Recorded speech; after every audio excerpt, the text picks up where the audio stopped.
to the gym for Countdown to Tip-Off right here on KINA.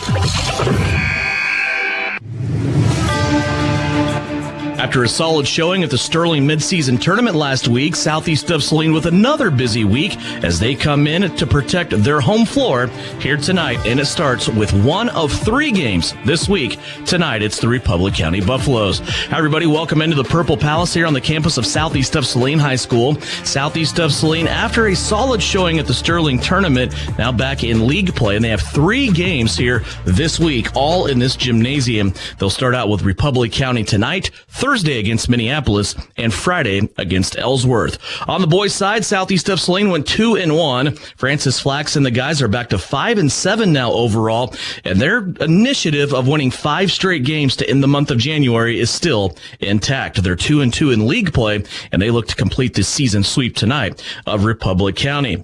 On the girls' side, they also went 2-0. They lost a heartbreaker in the championship game to Scott City, but still a solid showing for the young lady Trojans and Shauna Smith.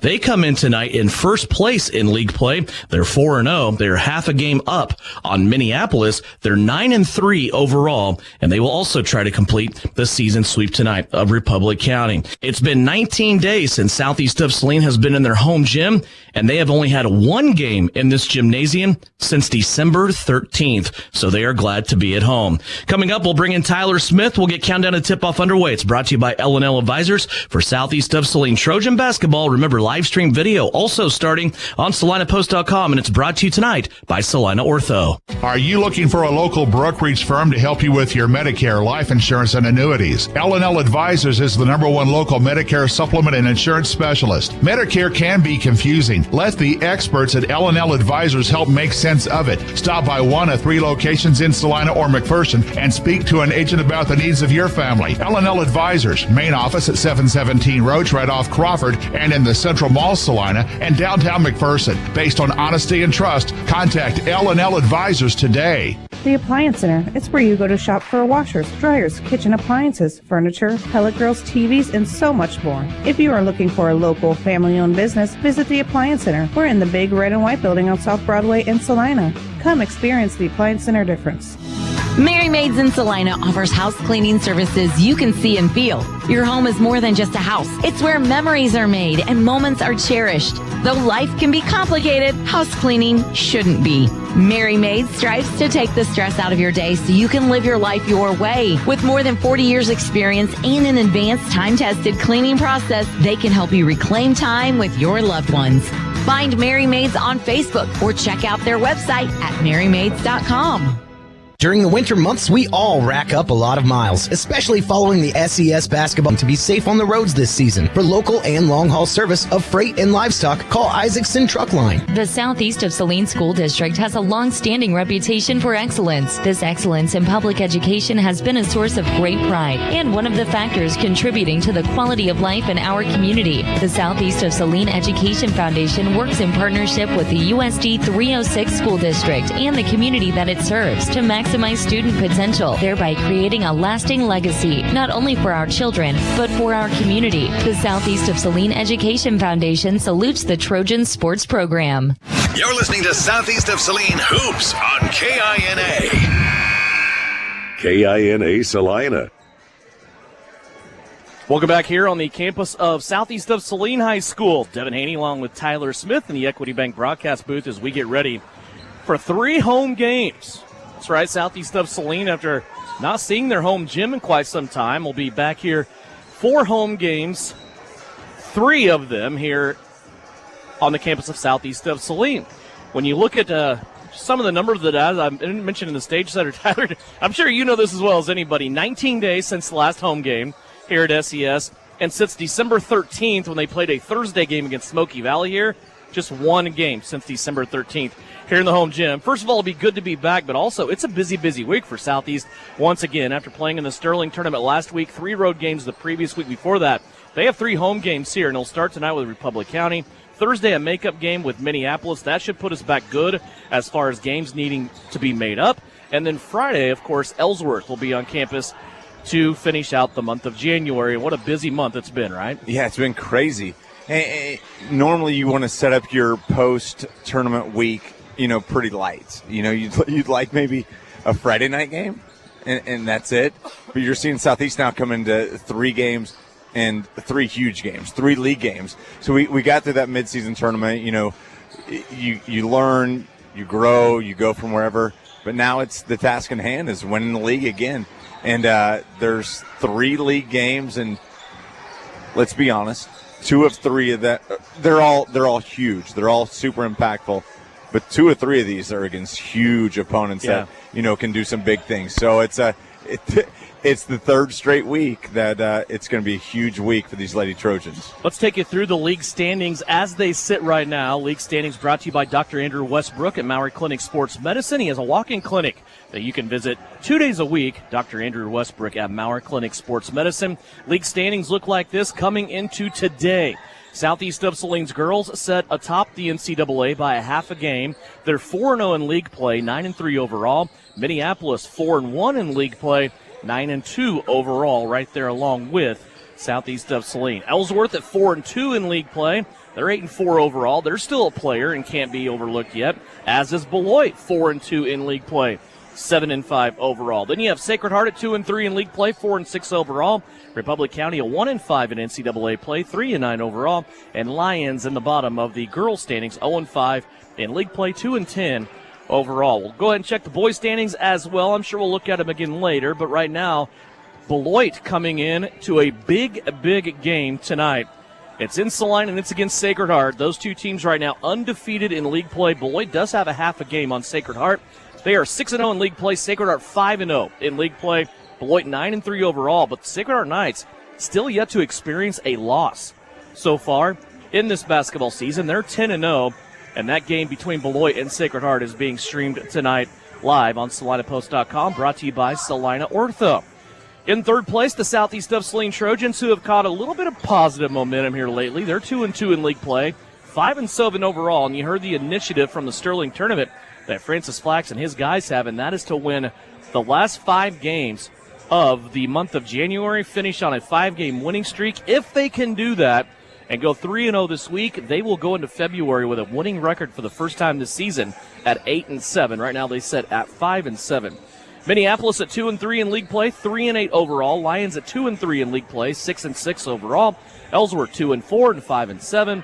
Republic County 0-6 and 1-11 in league play. Your games for tonight: Minneapolis was set to play Lions. They will do the guys game but won't do the girls game. Got just kind of some fragments of some unfortunate news of a bus accident involving the Lions girls. So the girls will not play Minneapolis tonight. They will go ahead with the boys game from what we understand, and as that situation develops, we will keep you in tune with that and up to date on what's going on with the Lions girls. From what I understand, early reports say no serious injuries. There might have been a couple of student athletes that were transported for some minor medical attention, but nothing serious, thank goodness, in a bus wreck with the Lions girls. Ellsworth plays Plainville tonight out of the NCAA, and we mentioned that Beloit Sacred Heart game. Of course, right here, Southeast of Saline, set to host the Republic County Buffaloes as we get back into the NCAA play, and we'll be doing that for quite some time now after we pretty much stepped out of league play for about 10 days, going back before the Sterling tournament. We're about 6.5 minutes away from this one. When we come back, we'll recap the Sterling tournament. A solid showing for Southeast of Saline. We'll also look at the opponent here tonight and get you ready for Southeast of Saline. Lady Trojan Basketball countdown to tip-off is underway, and it's brought to you by L&L Advisors. So we'll get you ready for a doubleheader of Trojan Basketball here on KINA, presented by Salina Ortho. When it rains, it pours, so it's important for you to get coverage that meets your needs. The team at Kniper Agency with Farmers Insurance can help you understand your options so you can prepare for what the forecast brings. We know a thing or two because we've seen a thing or two. Learn more by calling Stephanie, Morgan, or Tiffany at the Kniper Agency at 825-8419 to find out how they can help you protect the things that matter most to you. We are farmers. Bum, ba, bum, bum, bum, bum. Underwritten by Farmers, Truck Fire Insurance Exchanges and Affiliates. Products not available in every state. And the second free throw is good. The Trojans have called timeout to make some important decisions. Hi, fans. It's Winnell Garrettson from Salina Homes. In every game, there are lots of options to make the right play. And in real estate, the plays can be challenging. Whether you're a first-time buyer, upsizing for the family, investing in rentals or commercial property, or selling land, I have the knowledge to help you win your real estate game. It's sure to be a slam dunk when I serve as your realtor. Buy or sell, call Winnell. Winter travel can be treacherous if your tires are worn out. Stay safe with an inspection at Commercial Tire Company. Cold weather also drops the inflation in your tires. Get them checked today to avoid losing grip or damaging your tires. Commercial Tire will help keep you safe. For repairs that aren't tire related, our automotive and diesel mechanics will fix it right the first time. Commercial Tire Centers, West Crawford and North 9th, Salina. Commercial Tire Centers, where service is everything. Hi, this is Angela Gephardt from the Bank of Tuscan, and I'm still cheering on SES Trojans. Just like a great basketball team, we're here to assist, pass, and score big with you with our lineup of winning banking products. Whether you're looking to save with our traditional high-yield savings account, earn with Kasasa-free checkings, or secure your future with competitive loan options, we've got the tools to help you slam dunk your financial goals. Stop by one of our branches or visit Bank of Tuscan to learn more. The Bank of Tuscan, member FDIC. This is Trojan Basketball on KINA. Welcome back into the Purple Palace here on the campus of Southeast of Saline High School. About 4 minutes away from starters and the tip of this one. Southeast of Saline at home to play the Republic County Buffaloes. Boy, look back at the Sterling tournament. What a great tournament it was for both Southeast of Saline's boys and girls. You always want to walk away with the championship, but dang it if you can't, you want to have a good solid showing. That's what Shauna Smith and the Lady Trojans did at Sterling. They went 2-1. They were able to defeat Sterling in the opening round, 53-17. Had a good game with Kingman in the semifinal, 42-37. Scott City in the championship game, though, just 3 points better, 46-43. Southeast of Saline comes out 2-1. Second place, Kaya Samuelson and Abba Pearson were able to get named to the all-tournament team. And, boy, Tyler, we look back at really a couple of good games, right? You always want to get wins, right? You want to keep stacking those wins, but you want to have games that you can get some knowledge, maybe use some things later on. I think the Kingman game did that in the semifinals for Southeast. And, boy, that title game was pretty special, too. It was played within a frame of 10 points. Nobody had a double-digit lead in this game, and it was a great game. But Scott City, darn it, they just came out a little bit on the edge of the stick that was a little longer than Southeast, and it was kind of dialed back. You can shoot at the free throw line, right? I mean, that's kind of where it happened. They outshot Southeast of Saline. They got more points, 7 more points at the stripe than what the Lady Trojans had, and they won by 3. Yeah, Devin, I think if you ask the girls after the game, obviously, and everybody from the Southeast community, devastating loss. Like, that's huge. Like, everybody knows how important that tournament is, but you saw great things from it. You're exactly right. I mean, Scott City, like, hats off to them. They played a great tournament, played a great championship game, but we saw Sutton Douglas. Like, going back and watching that film, like, seeing what Sutton did. Like, Sutton's asserting herself as an absolute post presence that people have to deal with. She can do things. We talk about, at the beginning of the year, and, her history is she's just good from the left side and she go down low and just do things. She can do things from everywhere on the court. She played great defensively. That's an addition to this team that, is just going to carry on.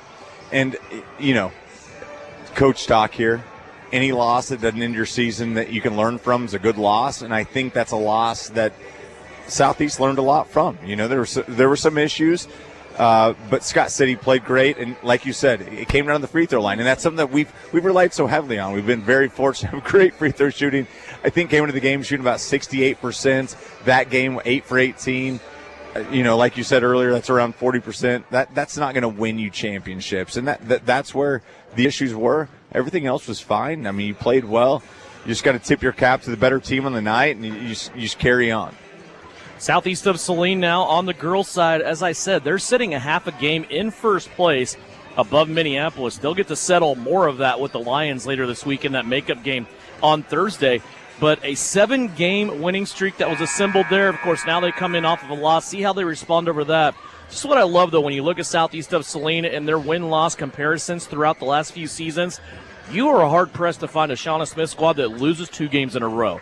You don't go on losing streaks if you don't lose 2 in a row, and that's really what they are very, very good at as a coaching staff with Shauna and also Steve Reedy of getting the girls regrouped, refocused. Now we start a new winning streak, and hopefully that can start here tonight for Southeast of Saline. We do have a national anthem coming up that we will try to catch here at courtside before the starting lineups. And it looks like that is getting ready to start here, but it looks like they are doing it a cappella without a microphone, and that's going to be hard to catch here on the radio. We'll see if Jathan Show gives the mic up here after his Keisha statements to the crowd that's still filing in here southeast of Saline. 3 straight home games here on campus this week, and it starts here tonight with Republic County. And we will step aside and we will take a break. We'll take a 2-minute timeout. When we come back, starters and the tip for you as we step aside here right before the start of this contest, southeast of Saline and Republic County here on KINA. Insurance is something we all need in our business, home, car, and life. But do you really understand what's covered? And most importantly, what you are paying for? Hi, this is Rob Carlson in the Salina office of Smart Insurance. Change is good, especially if you haven't looked at your insurance policy lately. I can help you understand what you need and where the gaps are in your coverage. We provide free quotes and take pride in looking out for you. Smart Insurance, with locations in Salina, Abilene, and Harrington. Give us a call today. The Bennington State Bank proudly supports local sports and wants each student to know that their hard work and talent is noticed and appreciated. At Bennington State Bank, they care about local communities and are committed to fostering long-term relationships through the delivery of excellent customer service, integrity, and fairness. From helping local businesses to supporting community youth and nonprofits to helping you purchase your dream home or invest in your future, Bennington State Bank is here to help. Give them a call to experience exceptional banking with hometown service. Bennington State Bank, your trusted hometown bank. Member FDIC.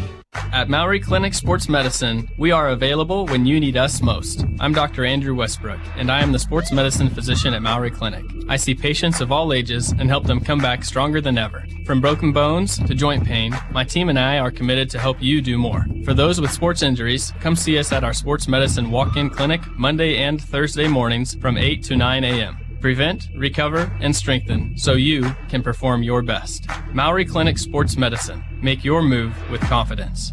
Are you looking for a local brokerage firm to help you with your Medicare, life insurance, and annuities? L&L Advisors is the #1 local Medicare supplement and insurance specialist. Medicare can be confusing. Let the experts at L&L Advisors help make sense of it. Stop by one of 3 locations in Salina or McPherson and speak to an agent about the needs of your family. L&L Advisors, main office at 717 Roach right off Crawford and in the Central Mall Salina and downtown McPherson. Based on honesty and trust, contact L&L Advisors today. You're listening to Southeast of Saline Basketball on KINA.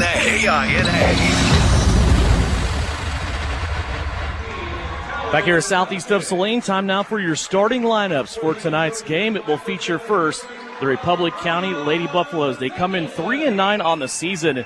Keep in mind, this is a team that had the longest losing streak in the state of Kansas coming into this season, and they have been able to overcome that. 3 wins so far, and they will start a 5'7" guard in Giada Smith, along with Kylie Stone, a 5'7" junior.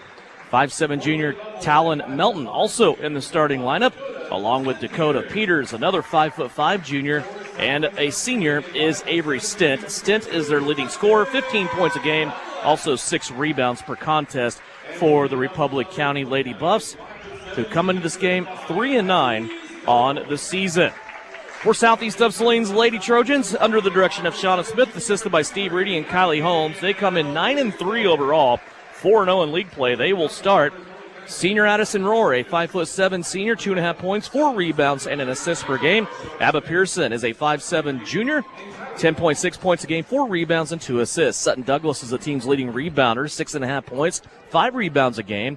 Kaya Samuelson is the team's leading scorer and leading assist getter. She also leads the team in steals. Kaya is a 5'7" freshman, 11.5 points a game, 4 rebounds, 2.5 assists. And Reese Heinwick, a 5'1" freshman, 7 points, 3 rebounds, 2 assists per game. Fresh out of a tournament, now a stretch of 3 games here. Tyler Smith, your new image audio keys to success tonight for the Lady Trojans of Southeast. I'm really interested to see how this Trojans team bounces back. Like, where's the grit?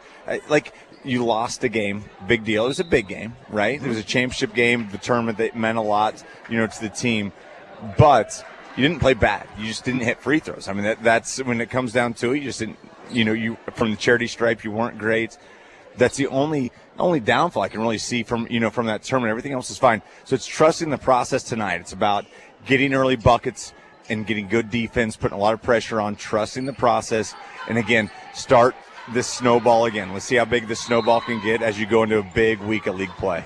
Samuelson in the center circle along with Avery Stint. Republic County wearing their road red jerseys, blue numerals and letters trimmed in white. Southeast of Saline in their home white jerseys trimmed in purple and black. Republic County won the tip. Working through on offense right now. Southeast of Saline in a man-to-man defense. Couple of dribbles up high. Now they'll pass it off to the left. Now looking back down low. Here's a sweeping shot off the backboard. Didn't get enough of Dakota Peters misses that one. Southeast of Saline back the other way. Samuelson to the baseline. Got stuck there trying to pass it back into the paint. There was nobody there, and Southeast of Saline will turn it over on their first possession. Yeah, and right there, Samuelson, you want her to see just come to a jump stop. She's got a little bit too quick, a little bit too ahead of herself. Commits the turnover, but now you're seeing the press set on a dead ball turnover. Full court pressure here by Southeast of Saline. Everybody on one side of the half-court stripe. Now Sutton Douglas will pop back and play safety. Samuelson there at the half-court line as well. Here's a trap right across half-court. There's a Republic County player in jeopardy. In 2 steps, will turn the basketball back over to Southeast of Saline. Addison Rohr and Kaya Samuelson there with the trap. Yeah, and great trap from Rohr and Samuelson. Samuelson looks like she took an elbow to the nose, but just dealt with it. She kept the arms up straight. You don't want to attack the basketball. Just stay up straight. You're in good defensive position. It's just defense from Southeast. Heinrich, Samuelson, Pearson playing catch along the perimeter. 2 baseline runners, 1 long, 1 short. That's Rohr and Samuelson. Pearson will pull the trigger from 3. That's no good. And the rebound on the backside taken in by Republic County. Kylie Stone with the board. Still scoreless here, a minute 15 into this game. Republic County with it on the left wing. Now they look back, top of the circle. 2 players, 1 on each side of the paint. Now they set a screen down low. It'll pop Stone out to the right wing. Stone wants to look back inside. She goes to Stent. Back and forth turnaround move. Stent's shot is up, no good. Pearson there to clear the rebound. He's back the other way. Pearson fires it right off the break to Heinrich. Now back to Abu, has to get it off her right calf.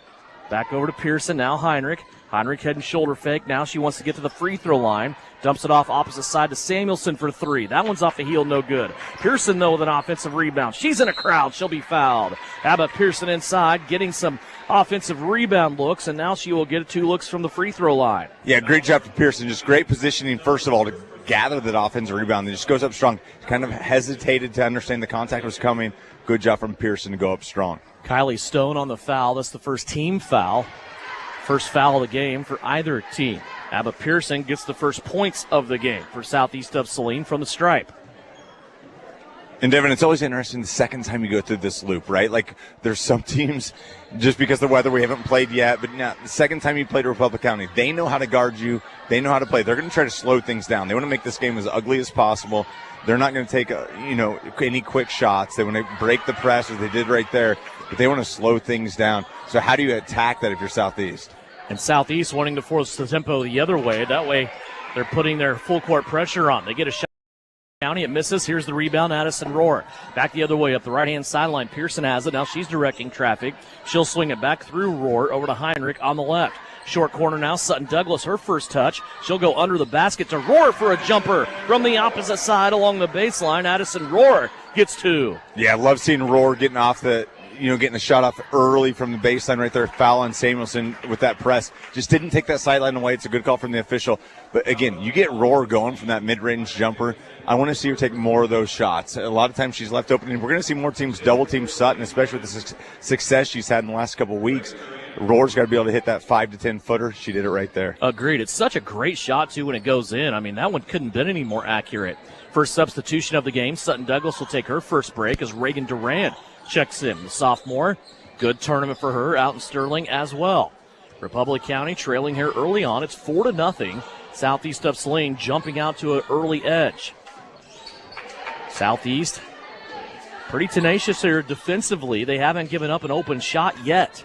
And Republic County struggling with that. Stent has it. She's going to pull the trigger from a long ways away as Abigail Pearson didn't really see justified in guarding her out that far, but Avery Stent makes the first basket of the game. It's a 3-pointer for the Buffs. Yeah, Stent from about 25 feet away. You'll give that shot up. That's perfectly fine. That's good defense from Abba Pearson and the Trojans. You're fine giving that one up. Heinrich tries to answer with a 3. She can't. Samuelson gave chase to a rebound, but it's going to be taken in the far corner by Talon Melton. Now up top, they go to Stent. She has it in the same spot. She just hit that 3 ball. Reagan Durant gets her now defensively. Abba Pearson is settled inside to battle in the post. 4-3, Republic County. Here's another 3 for the Buffs. That one's off the mark, no good. Fight for the rebound, taken down low by Reese Heinrich. Reese had to use her dribble. No, now she needs help. Pearson sees her, and she comes back. Samuelson takes the drive on the left-hand side, finds the window and scores. A body control by Kaya Samuelson on showcase there. She's able to put Southeast back up by 3. Well, Devin, you're exactly right. It's the body control that led her to the backboard. She was able to control her body, get that ball up to the backboard. That's a fantastic finish from Samuelson. Unless you actually go down on the court and stand on the baseline, you don't realize how far it is behind the backboard. And that is just an amazing shot by Kaya Samuelson. Here's a stop now for Southeast of Saline defensively. Reagan Duran has it for the first time on offense. She'll go to Kaya, right-hand side. Her 3-ball no good, but it ends up in the lap of Addison Rohr. Now out to Reese Heinrich for 3. That's no good. Southeast cold from the outside here early on. They still lead it 6-3. Get the offensive rebound here, and they keep it on that offensive end. Here's Pearson. Big body bump inside in the lower post, and Pearson couldn't get that to go, but they continue to battle, and free throws coming up. Addie Couture that time had a big enough body bump on Pearson that it sent her flailing to the baseline. The shot came off a little too strong, but the Lady Trojans stuck with it in there trying to get their offensive rebounds, and free throws coming up after a foul on Giada Smith. Yeah, Giada Smith called for the foul. I think you could have called it earlier, but Pearson just stuck with the basketball. She just went strong. And, you know, we talked about the free throw woes early on right now. Knock on wood, Southeast Saline 3 for 3. Was it the Sterling game that ABBA had 10 points and they were all free throws? Maybe the Kingman game. It was one of those two at the high school. But everything everything ABBA did, just she knows how to. That's the progression of ABBA's game, right? She can beat you from the outside. She's shooting about 40% from the 3-point line right now. She hits that second free throw, but she's also able to bang you down low. That's what ABBA's game can do. She can beat you down low and from the perimeter. There's a timeout. We will take it. Republic County wants to talk about it. It's a quick 30-second timeout as we step aside. 3:16 left to go in the first quarter. Southeast leads at 8-3 here on KINA. When crop and weather conditions are just right, you need to bale as much as you can, as fast as you can, all while putting up the highest quality product possible. Case IH round balers have the reputation as the hardest working balers in the business to consistently build dense bales with square shoulders that don't sag. No matter the crop or field condition, bale more with Case IH round balers. With easier maintenance and serviceability, you'll spend more time where it counts. In the field, baling hay. Ready to build a better bale? Contact Can Equip in Solomon. You're listening to Southeast Trojan Hoops on KINA. During the timeout, Sarah Feldman has checked in. She's one of 2 seniors for this Lady Trojan team. She is out there now with Reagan Duran, Reese Heinrich, Sutton Douglas, and Abba Pearson. Public County gets the basketball across the timeline. It's a 5-point SES lead, 8-3. 3 minutes left to go here in the first. Public County gets it down low. That's a lot of time in the lane. And finally, a 3-second violation is going to be called on Republic County for their 3rd turnover of the first quarter. And a great job from Douglas, just being so secure defensive, but from all the surrounding defenders, just making sure that when that ball was dead, you couldn't make a pass. Great job. Great team turnover. Duran has it. Left-hand side. She goes high post now to Pearson. They get it back, now swinging around. Feldman in the corner. Skip pass over the top to Reagan. Now she's going to bring it back out, dragging a Buffalo with her. Back into the keyhole. Here's Pearson operating in the high post. She plays it out to Feldman. Good ball moving here by Southeast of Saline. Now Feldman comes over on the baseline out to Heinrich, who is fading away, and Reese just kind of a subtle slide step backwards as the ball looked like it caught her by surprise. Yeah, I don't think offensively that's what you want. You don't want, Reese taking that shot right there. Offensive foul is going to be called on Kylie Stone. It's going to be Stone's second. Stone was just kind of following her defender, and Heinrich just got caught behind her.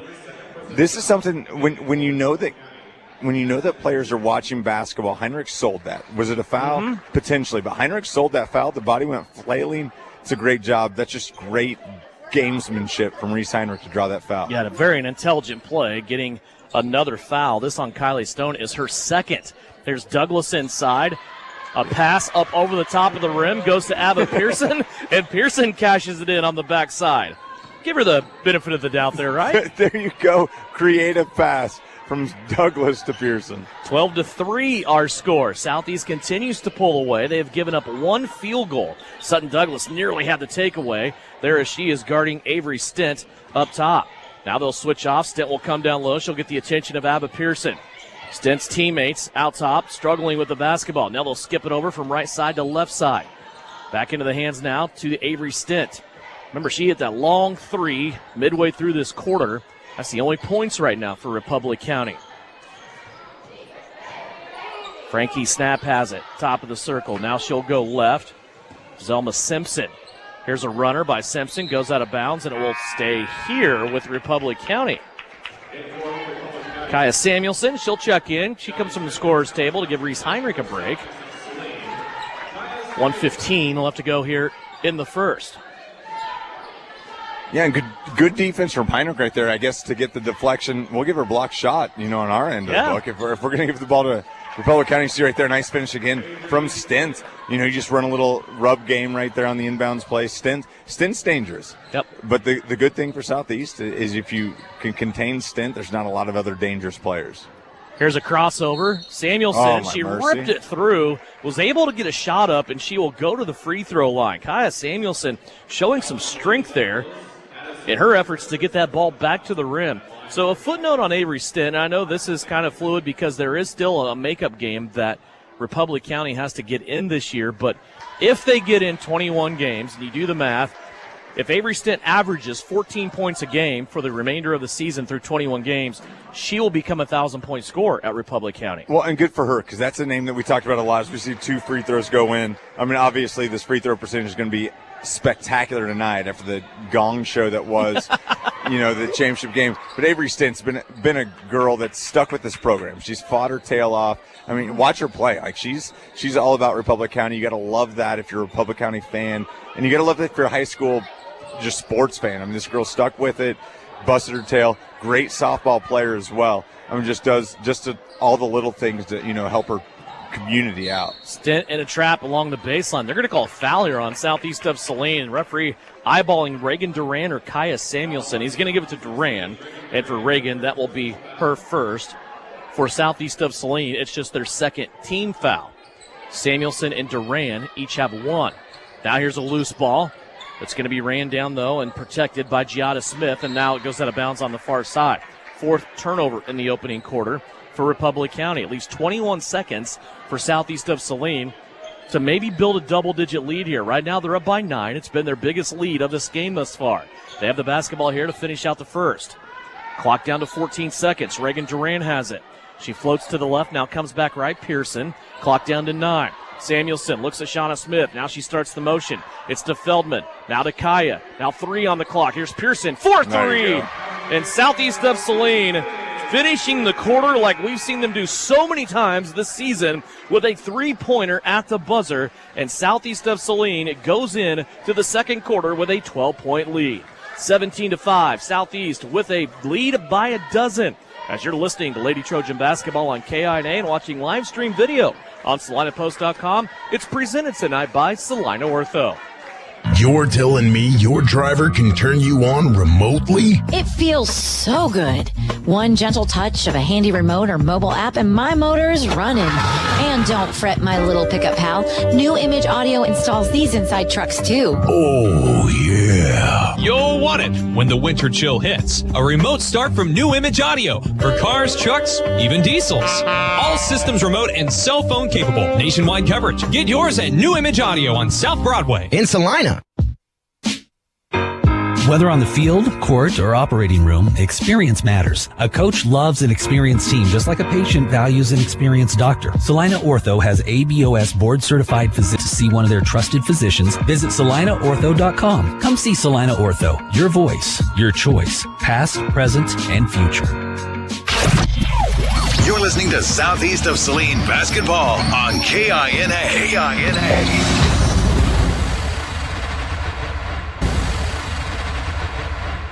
What a first quarter by Southeast of Saline. They take a 12-point lead into the second quarter. And, traditionally against Republic County, Tyler, you look and you say, well, they're not very good. You should be up by this.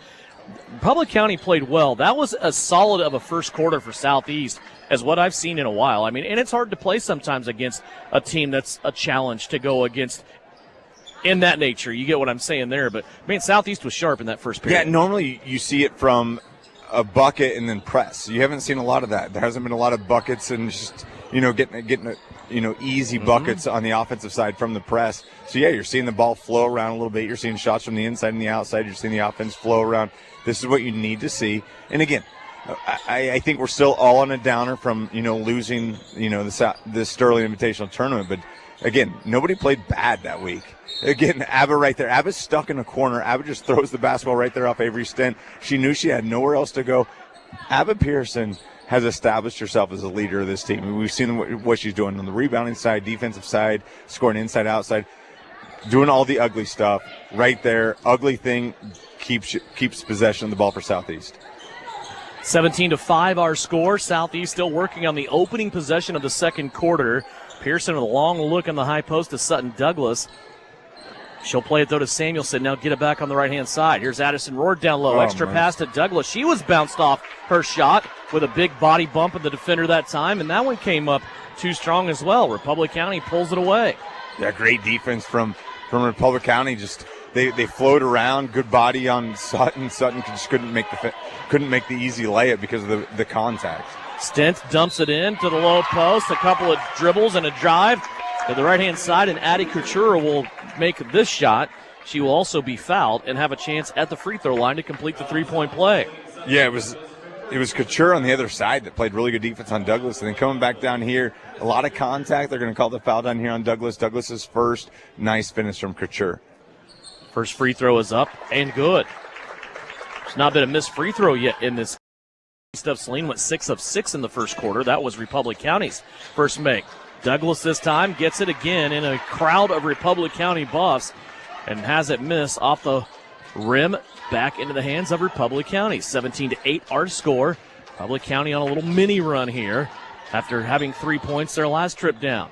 Avery Stent with it. She crosses over, guarded by Pearson. Now she'll give it up back to the middle of the floor. Now they fire left to Melton. Melton dumps it off. Couture now looking inside. Back out to Melton. She'll fire the three. That one off the back heel and then into the hands of Abba Pearson. Here comes Abigail. Back left-handed dribble, crosses over to the right. Now steps on the accelerator, gets bumped, and a blocking foul on Republic County.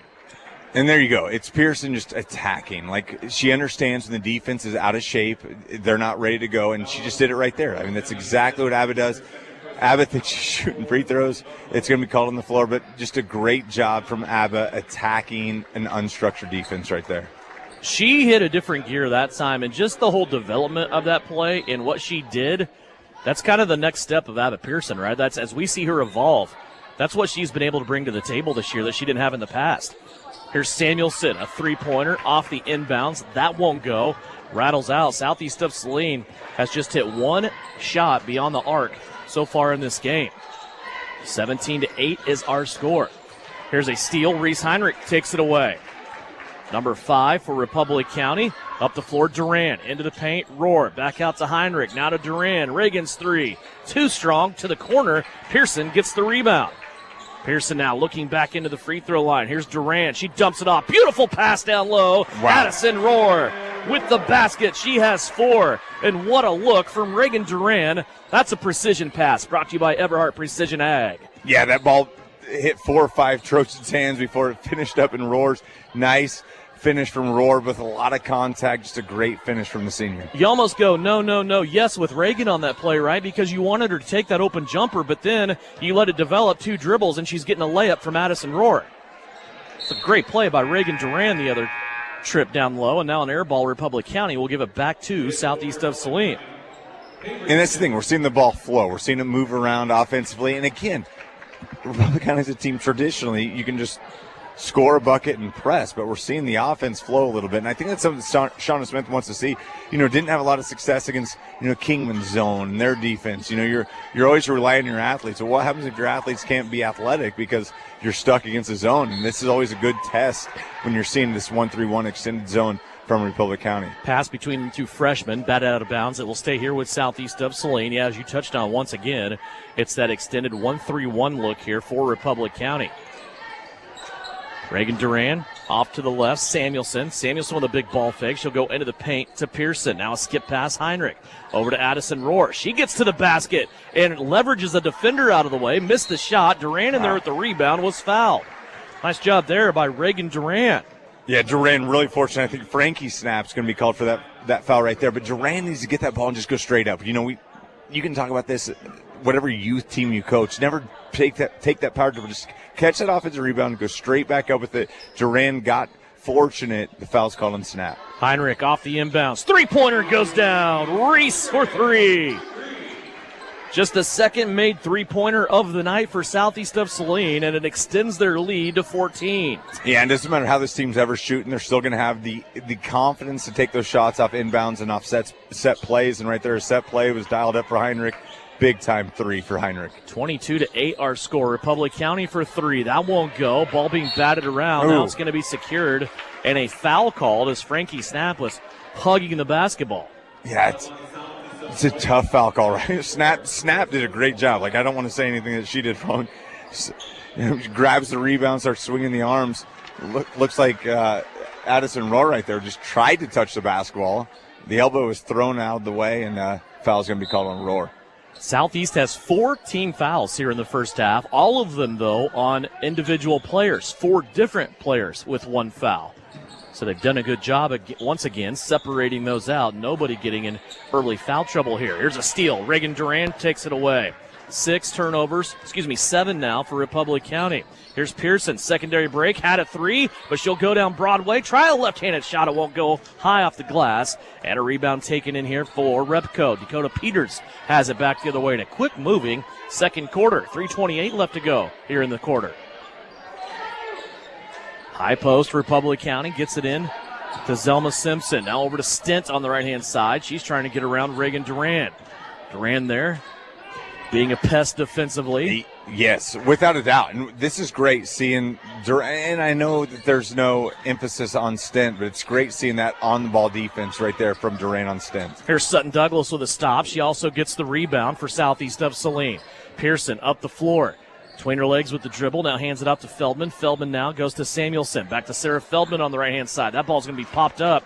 Republic County cannot take custody of the basketball, though. It goes out of bounds, and it will stay with Southeast of Saline. 3 new buffs back into the game as they will insert Addie Couture, Frankie Snap, also looks like Gianna Smith into the game.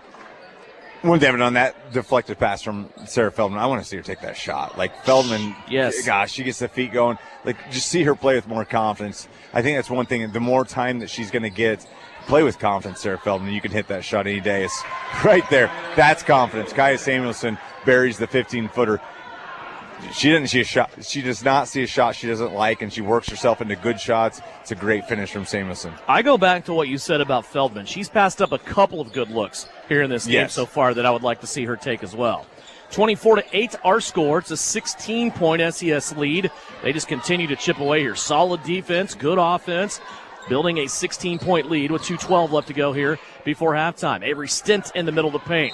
Got a lot of attention that time. Feldman with the rebound. The foul will go against Republic County as Frankie Snap now will collect her second foul. And again, it's Sarah Feldman being in the right place at the right time. We talk about this a lot with the other senior, Addison Rohr. Like, these are girls that have been in this program. They know exactly where to be. Feldman hasn't seen a lot of minutes this year. They're only going to amplify as the season gets going.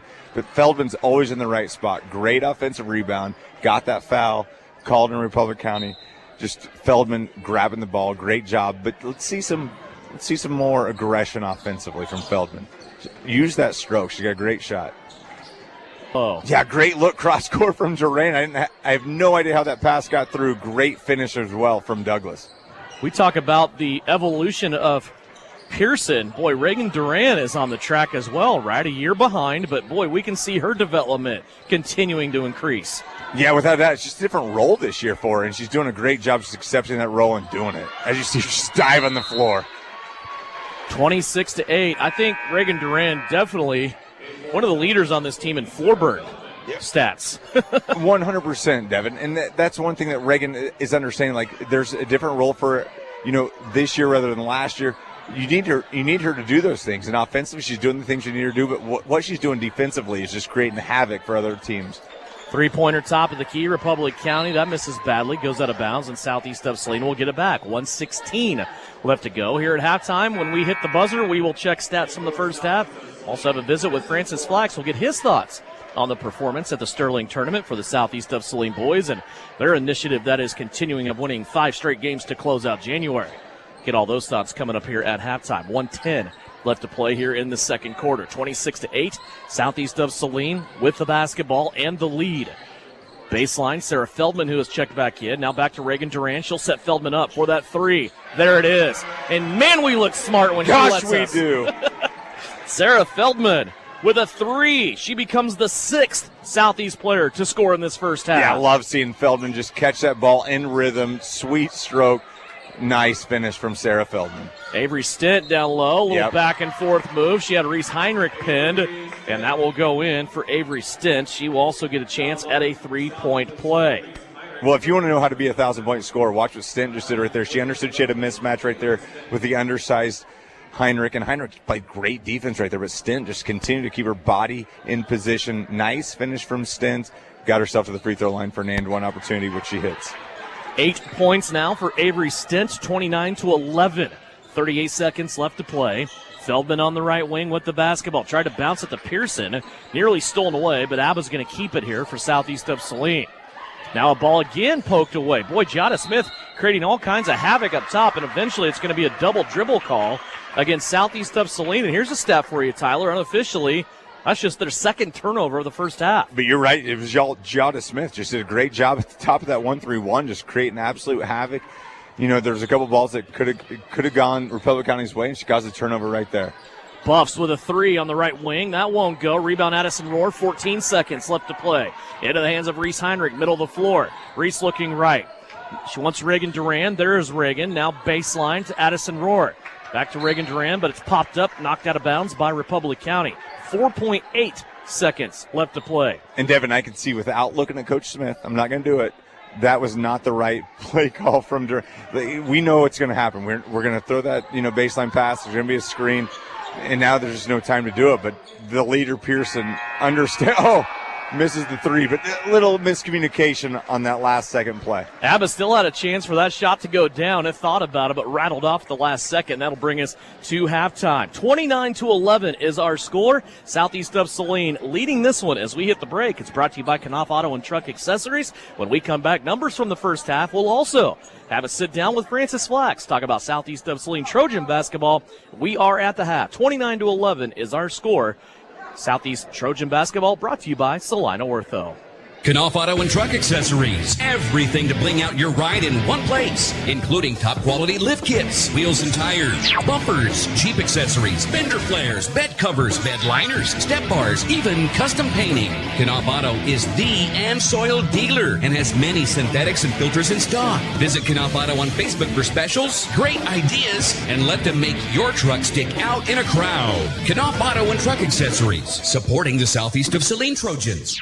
Attention deer hunters and land managers. Join Phillips Seed Wildlife for the Whitetail Management Summit on March 1st in Oswego, Kansas. Hear from Don Higgins of the Chasing Giants podcast, nationally recognized deer veterinarian Dr. Clifford Shipley, and Wes Delks, Whitetail Land Management Consultant. Elevate your whitetail management game. To register, Google Whitetail Summit 2025 or call 785-949-2204. That's 949-2204. Reserve your spot today. Spaces are limited. This is the Trojan Halftime Report. Coming up, a first half recap. Shot at the horn! Stats, interviews, and a look at other area games. Now, let's get back to the gym for Trojan Halftime on KINA.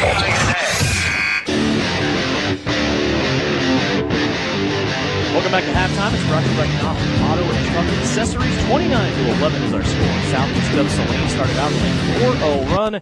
They have not looked back in building an 18-point lead here at the break. It did get as high as 21 at one point, but Republic County scored the last 3 of the half. Time now to catch up on Southeast of Saline Trojan basketball with head coach Francis Flax, as Trojans were at the Sterling Tournament, of course, over last week's time. And, boy, Coach, a good showing for your guys at the tournament. Of course, you lose the first game, a very competitive game, to the Hugoton Eagles.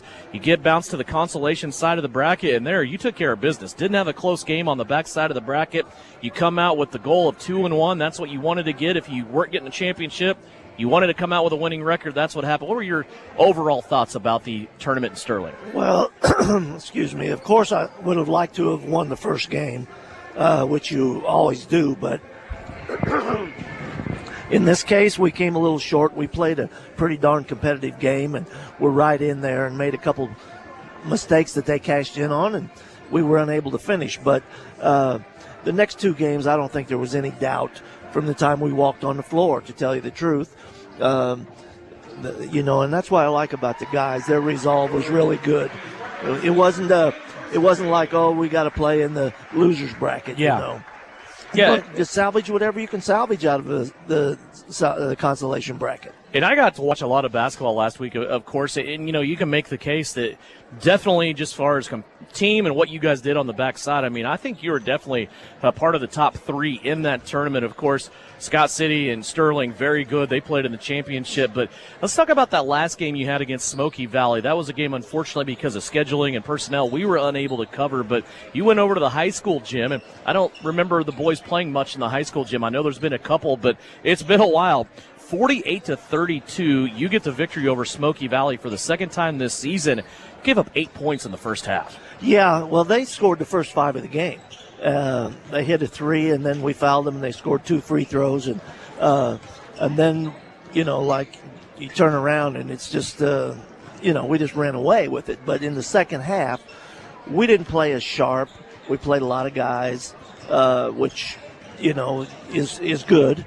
But we didn't play as sharp, and tell you the truth, they packed in the zone, and we didn't handle it as well as we should have. So it was, I hope, a good learning experience for us, because we're going to see some zone this week, I can tell you.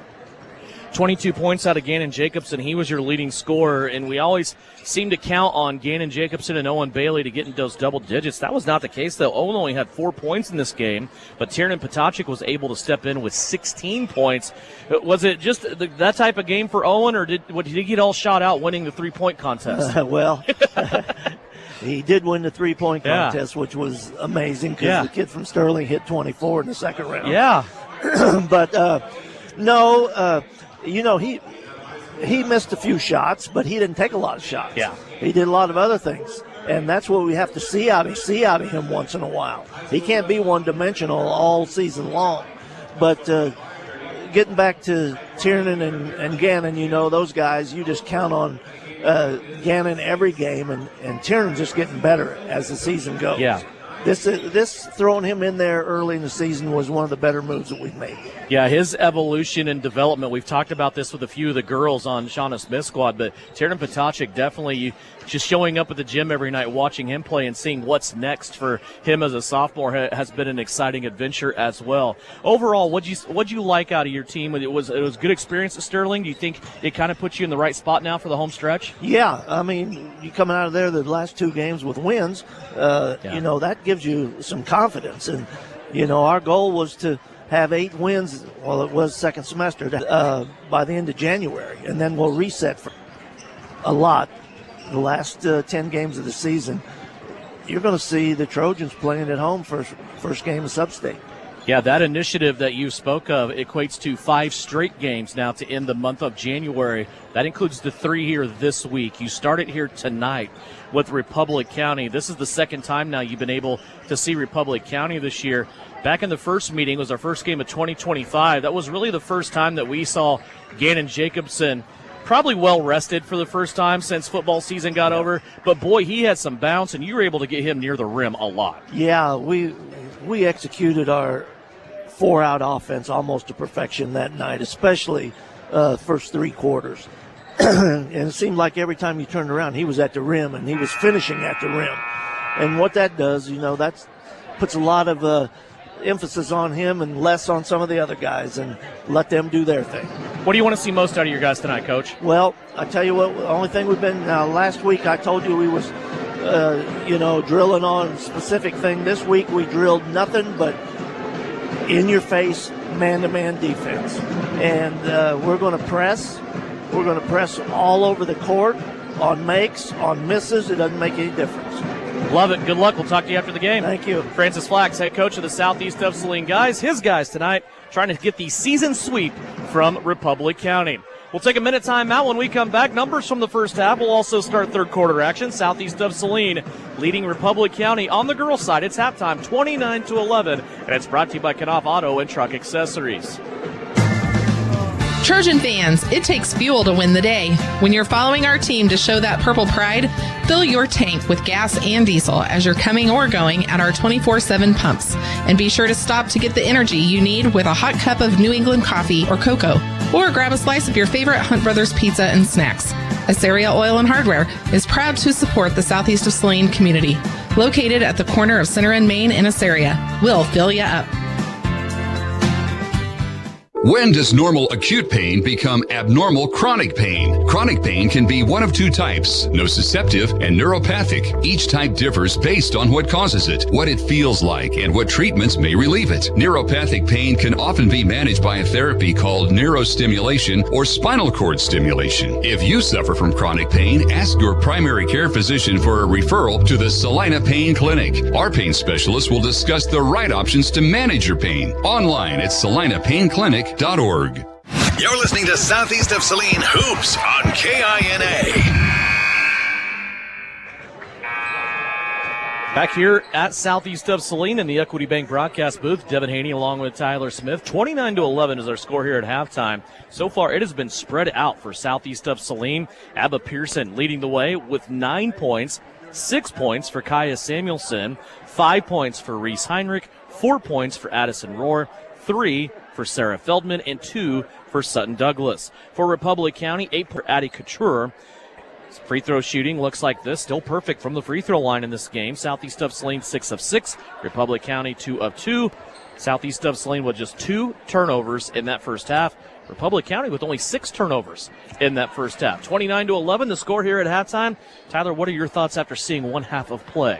Well, Devin, I think you said it right there. When you was from Republic County, I mean, this Republic County team continues to grow. But what I love seeing from Southeast is we're seeing offensive sets against the zone. And that's kind of been the bugaboo against Southeast this year. You know, how do you attack the zone? They're doing a good job. There's big bodies for Republic County. And you're not just getting easy buckets off of, you know, nonsense turnovers. Republic County's a lot cleaner than we saw them the last time in years past. Just keep stacking what you're doing right now. If you're Southeast Saline, you got a long week ahead of you. Just keep working the ball around, getting buckets, and playing strong defense. Here's a bounce pass into a crowd. Sutton Douglas is able to dig it out. Then she drives to the left-hand side of the bucket. Shot up, won't go. Rebound inside for Republic County. Taken in by Kylie Stone. That's how we start the second half of action here. It's all brought to you tonight. A doubleheader of Southeast of Saline basketball by Salina Ortho. Now a foul inside. They're looking for Avery Stint coming across. She bounced from block to block, and the foul will go on Kaya Samuelson. It is number 2 for her. And Evan, right there, it was the screen set by Kylie Stone that was leaving Stint free. A great screen from Stone. Samuelson just couldn't get around it. It's a great call from the officials. And, you know, it's something that's a powerful screen right there. You just got to get around it if you're the freshman Samuelson. 29-11, Southeast of Saline with an 18-point lead. Their lead was 21 at one point. Now a three-pointer that is put up and in for Republic County. Talon Melton with the 3. That's her first bucket of the night. Yeah, Melton just left a little bit alone right there and drains that 20-footer. As you see the missed shot, you see the rebound right now. And that's something you just don't want to get into a lull, right? Like we've seen nothing but just speed and, you know, everything going, intensity from Southeast. You can't fall into a lull right now if you're the Trojans. Shot missed by Southeast. Republic County has a check. block, and it's a back-to-back three-point trip for Talon Melton. 29-17 now, a 6-0 run. If you date it back to the last bucket of the first half, it's a 9-0 run for Republic County. Yeah, and that one was not wide open. Just a sweet stroke from Melton. Kind of feeling it. Great shot from Melton. Now the rebound for the Buffs. Kylie Stone takes it. Here comes Republic County now, back within 12 after trailing by 21. Little give and go opportunity, left-hand side. Now a Phil Purette down low. Another three-pointer, top of the circle. That's an air ball, no good. Had the wrong player shooter, right? They did right there. It was Kylie Stone that took that 3. Nice little set from Republic County. And you can see they're kind of giggling, you know, on the sideline as well. But they like that shot. It's a wide-open shot. A little momentum for Republic County right now.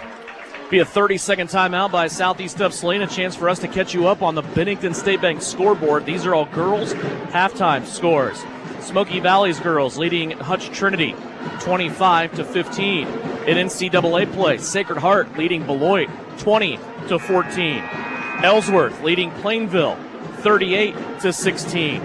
From the NCKL, Concordia leading Chapman 15-12. Marion leading El Saline in the area 27-11. Those are all halftime scores as we check the Bennington State Bank scoreboard. Well, and Devin, I know you just touched on a couple NCAA scores, but that shows what this league is. Like, it is legitimately stacked from top to bottom. I mean, there's, with all due respect to Republic County and Lions, they're not there yet, but the rest of the league, anybody can beat anybody on any given night, and that's what's going to make this turnaround quick, because Southeast hasn't had some of those top teams to play on the backside yet, and that's going to make this things really interesting as we get down, to big-time basketball later on. Shot up by Pearson from the good. Reagan Durant trying to get it back. Nearly did, but Republic County will keep it. Yeah, to your point, the top two teams right now in the NCAA separated by half a game, Southeast and Minneapolis. They haven't even played yet. They still have 2 dates left to go. The first one will be this Thursday here in this gym at Southeast. Avery Stint steps out of bounds. Yeah, good defense from Pearson right there. But no, you're exactly right, and that's the big time, because those are kind of like the top-tier teams, if you will. And then the top-tier A teams or B teams are going to be your Sacred Heart. You see a turnover right there. Ill-advised right there. Right there, Durand is trying to force that pass into the high post to Pearson. But there's so much going on right now in the NCAA. Heinrich took it right back for Southeast. She's going to go in on the left-hand side, get the layup, and stop the Republic County run. It was 9-0 at one time. And what a great finish from Heinrich. We talk about her speed all the time and the things that she can do, but it's great to have stopped on the dime, being able to go up with two feet left, fly by her. It's a good finish from the freshman, Reese Heinrich. Southeast now playing defense.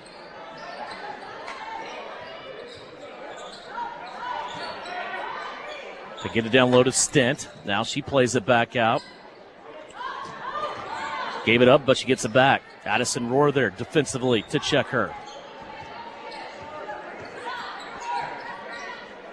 Public County now.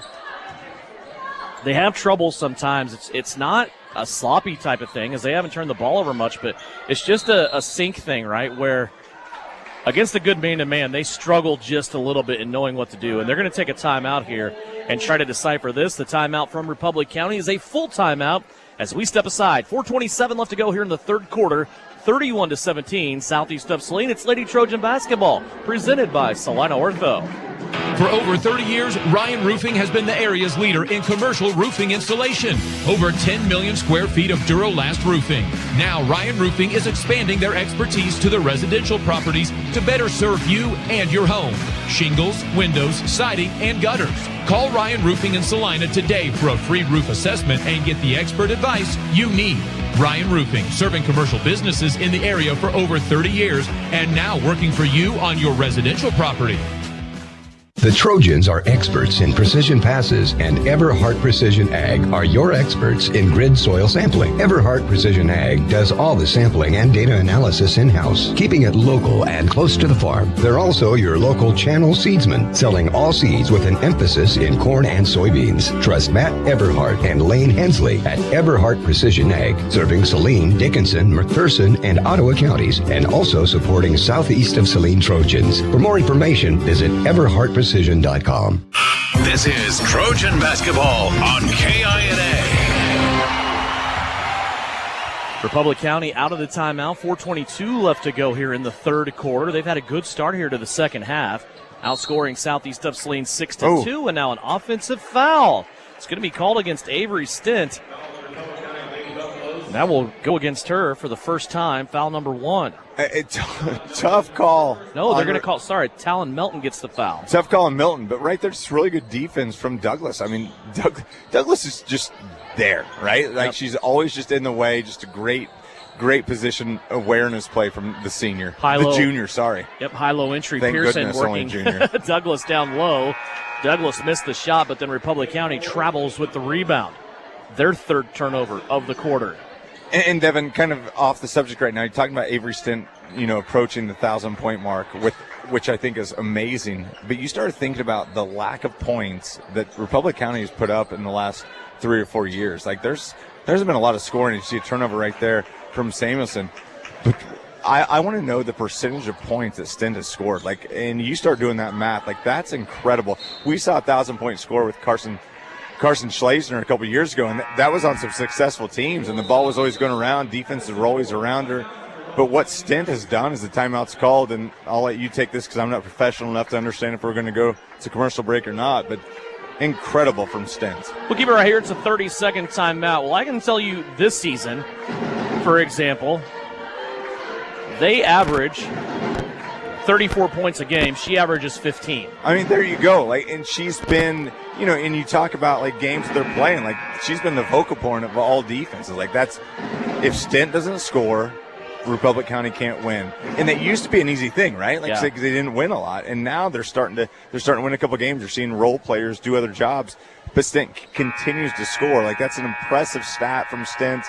And again, that's like a 1,000-point score. I don't know if people understand what that means. That means you have to average a lot. You know, I'm not very good at math. You know, let's just say you play 20 games a season, but you've got it. You got to put in the work and you got to do it. And that's, I love that stat. I love that it's being, you know, recognized by Sports in Kansas with all these 1,000-point scores. That's just a little tidbit that kind of dropped in my head. When you play for a team that doesn't score a lot, man, she scored a lot of points. Speaking of, she gets the ball down low, back to the basket, turns and scores with the right hand. Avery Stent now in double digits with 10. 31-19, that lead cut back to 12. Here's a pass that looked kind of weird. I'm not sure if that was intended for Pearson or Duran, but Republic County is going to take it away. 3 turnovers now in the quarter for Southeast of Saline. They only have 2 points. Here's a block now and a takeaway for Southeast of Saline defensively. Samuelson with it. She goes all the way to the cup. Left-handed runner is up and good. Kaya Samuelson with 8. All right, Samuelson threw that lazy pass that created that turnover that went the other way, but right there, she just, again, we've talked about these freshmen a lot. They have a short memory. Samuelson gets the ball, takes it coast to coast, if you will. Like, nobody stopped her, just continued to attack the rim. Good finish from the freshman.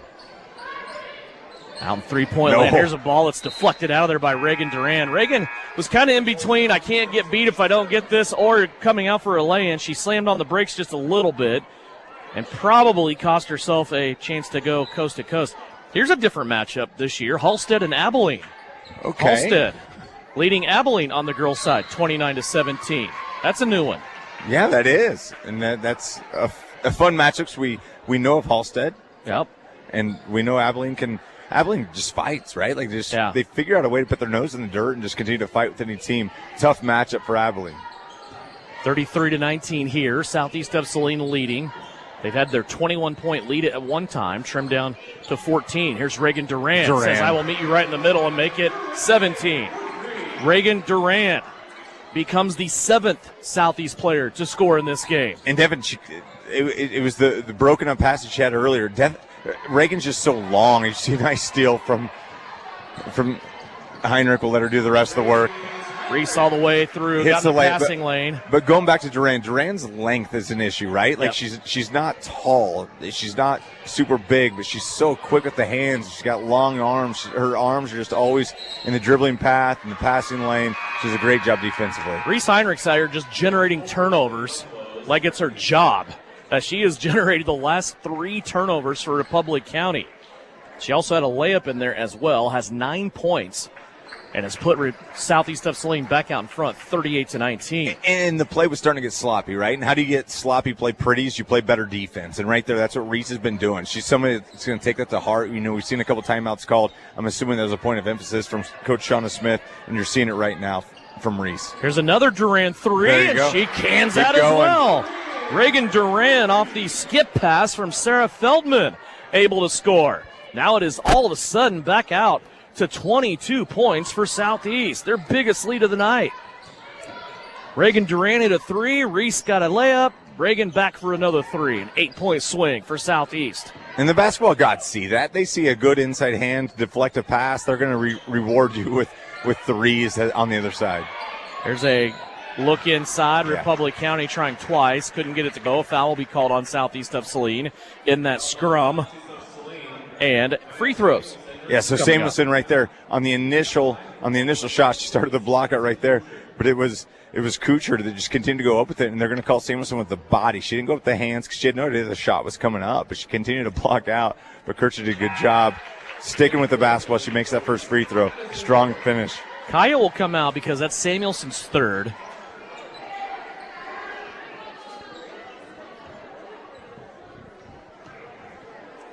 And this is another strength of the Southeast team that we're starting to see is that the second free throw goes in. While players come out and players come in, I don't think you drop off a lot, right? There's certain skill sets that maybe one has it, another one doesn't have, but you're not dropping off. Like, you don't. There's nothing but athletes. Like every player that comes out here is athletic enough to do everything and know what they're doing. As the three's missed by Feldman.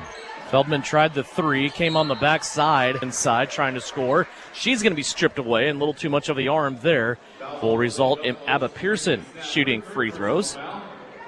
41-21, our score. 54 seconds left to go here in the third as Pearson steps to the line with 9 points. She scored all those in the first quarter. She did, and going back to the Clay Center party analogy, it seems like whenever Abigail Pearson's not talking about her, she's not involved in the party, she gets herself involved. And how does she get involved? Offensive rebound, just fighting with the bigs. Great job from Abba grabbing that offensive rebound as she goes 1 for 2 from the free throw line. That's the free throw, though. Addison Rohr. Frankie Snap got the last foul. That was number 3 on her. We'll see who gets this one here as Abba was all gas, no breaks that time. Went in there and collected the foul from Zelma Simpson. Her first. So Pearson back to the line. But Abba reads this like Gannon Jacobson with his own read. She knows that if she can attack that first line as she hits the first free throw, there's going to be contact at that second line. And she goes in so hard. She goes up strong. She understands if she doesn't make that layup, there's going to be contact. That's something that you have to understand if you're going to be a scorer and you're going to be like Abba, just deal with it and just go with it. She hits that free throw. She knows how to get herself shots at the free throw line. 44-21. It's a 23-point lead after Abba Pearson goes on a 3-0 run at the free throw line. Public County has it back, closing seconds of the third quarter. To get it down to the baseline, Heinrich there by herself, but she does a good job defensively. Pearson comes in for the rebound. She's going to be tied up by Avery Stent. Now the officials will confer on this. And here's what I love to see about the Southeast defense as the referees confer about what the call is going to be. You wouldn't know it's a 23-point lead, right? Like the defense, the traps, everything, they're just flowing around. They're working on their own craft right now. You don't know. Like everybody's just going 100%. The score could be 0-0. They have no idea right now. Public County sets inbounds along the baseline. 28 seconds left to go here in the third. They'll get it in. Melton with it. Now to Smith. Smith wants to drive, lost the basketball. She hits the deck along with Addison Rohr. Another jump ball. This one will go to Southeast of Saline. 7 turnovers here in the quarter for Republic County. And that's what I mean right there. The ball's loose. Rohr doesn't need to go after that. You're up 23. But Rohr's not going to let a loose ball just lay on the basketball court. She goes after it, creates the alternate possession. The basketball's going to Southeast of Saline. So Southeast can close it out here. They've had the chance 2 different times. This will be the 3rd time in this game to close out a quarter. They've gotten good looks both times. Here's Pearson for 3. That one off the front of the rim, no good. Still have 3 seconds. Pearson runs it down to 2, and she lost the ball. And that will be the end of the third. A good surge to start the quarter by Republic County, but Southeast of Saline comes firing back, and they will take a 23-point lead into the fourth quarter. Southeast of Saline Trojan Basketball presented tonight by Salina Ortho. Whether on the field, court, or operating room, experience matters. A coach loves an experienced team just like a patient values an experienced doctor. Salina Ortho has ABOS board-certified physicians with over 50 years of combined service. If you need help staying active, or maybe you just want to discuss the newest techniques and services that Salina Ortho provides, or you want to see one of their trusted physicians, visit salinaortho.com. Come see Salina Ortho, your voice, your choice, past, present, and future. Are you looking for a local brokerage firm to help you with your Medicare, life insurance, and annuities? L&L Advisors is the #1 local Medicare supplement and insurance specialist. Medicare can be confusing. Let the experts at L&L Advisors help make sense of it. Stop by one of 3 locations in Salina or McPherson and speak to an agent about the needs of your family. L&L Advisors, main office at 717 Roach, right off Crawford, and in the Central Mall, Salina, and downtown McPherson. Based on honesty and trust, contact L&L Advisors advisors today. You're listening to Southeast of Saline Hoops on KINA. Back for fourth and final quarter action, 44-21. Southeast of Saline with a big lead. It's been their biggest of the evening so far. Republic County with the ball. Avery Stint shot all the way around the rim, used up all the cylinder, and it falls out. Addison Rohr with another rebound. Up the floor quickly comes Southeast. Kaya Samuelson back in there. She'll start the fourth quarter along with Reese Heinrich, Sutton Douglas, Abba Pearson, and Addison Rohr. Here's Reese for three. That's off the front of the rim, no good, but Pearson another rebound. Off to Samuelson. She'll pitch it out to Heinrich. Now over to Abba, left-hand side, as she rings the bell for three, her second of the night. Abba has 15. And again, Pearson, you want to talk about her how she drives the bucket. She can score in the paint. Again, shooting over 40% right now for Southeast Saline from the three-point line. Great defense from Heinrich, taking away the sideline, creating that turnover right there. But again, you start adding this inside and outside game from Abba, that's going to be dangerous for opposing teams. Turnover Repco. They'll give it back to Southeast of Saline. 47-21 is the lead. Southeast with the ball. Pearson with it. Skip pass over everybody. Samuelson. Kaya now looking. Might have wanted Douglas, but Sutton wasn't ready for that yet. Now they play it over to the right-hand baseline to Addison Rohr, who had it taken away by Avery Stint. Turnover number 5 in the half for Southeast. Now a takeaway by Reese Heinrich. How good has she been tonight on defense? She's made nothing easy. Heinrich leaves it off for Samuelson. Samuelson crosses over, goes right behind the moving roadblock of Kaya Samuelson, is able to score. Now Heinrich in double digits with 11. And a full timeout. We will take it. 6:35 left to go. Southeast of Saline knocking on the door. 50, 49-21 our count here on KINA. Mary Maids in Salina offers house cleaning services you can see and feel. Your home is more than just a house. It's where memories are made and moments are cherished. Though life can be complicated, house cleaning shouldn't be. Mary Maids strives to take the stress out of your day so you can live your life your way. With more than 40 years experience and an advanced time-tested cleaning process, they can help you reclaim time with your loved ones. Find Mary Maids on Facebook or check out their website at marymaids.com. Suit up for your next Southeast of Saline game day with Trojan gear from CopyCo. T-shirts, hoodies, hats, and more available off the rack or customized. At CopyCo, they offer all the printing and custom apparel you need at the prices and fast turnaround you've come to expect over the last 30 years as your local hometown print shop. Whether you're a diehard Trojan fan, a coach planning the next big event, or a business looking to sponsor the team, they've got everything you need to show your Southeast of Saline spirit. CopyCo, more than just a copy center, a proud sponsor of Southeast of Saline. You're listening to Southeast Trojan Hoops on KINA.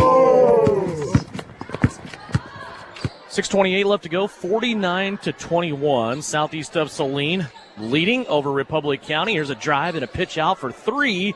That went to Talon Melton. She had a couple back-to-back to start the third quarter. That one, though, is not successful, and Southeast of Saline will get the ball back. And definitely really good officiating. Again, we often will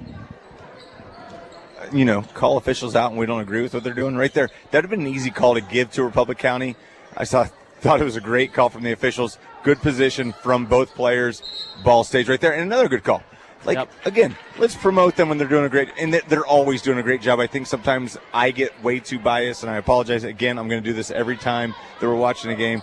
The officials, they signed up for 32 minutes, and they're doing a great job tonight. That time, Abba Pearson went out of bounds underneath the basket on the baseline, came back in before she established herself, touched the basketball, and that was a turnover for Southeast. Here's a good rebound and a stick back down low for Kylie Stone. Her first basket of the night for Republic County. 49-23. Heinrich has it. She'll swing it to the right. Samuelson. Now Sutton Douglas inside. Out to Pearson. She'll try another three left-hand side. That one won't go down. Avery Stint with the rebound. And we've seen Eliana Smith inserted in the lineup for the first time. And I think anytime you get to kind of this time of the year, once you get past, your mid-season tournament, it's like, how do you get more depth? And this is how you get it. You're starting to get players in when you have an opportunity to. Another three-point attempt by Melton is no good. Took a high bounce off the rim, landed out of bounds, and it will be Southeast of Saline basketball. 49-23. Keep it tuned here after the game. We will probably be a little choppy, and depending on what's going on here on the gym floor, I'd say that because we will have postgame, but we will also yield our attention to center floor, where we are supposed to have scheduled a formal invitation to the Shrine Bowl for one Tucker Thaxton. Oh.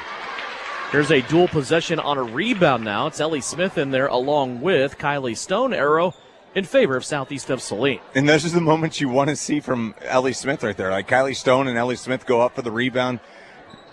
Smith, very slight in stature. You just want to see her get really strong going up for that. You see right there, nice cut.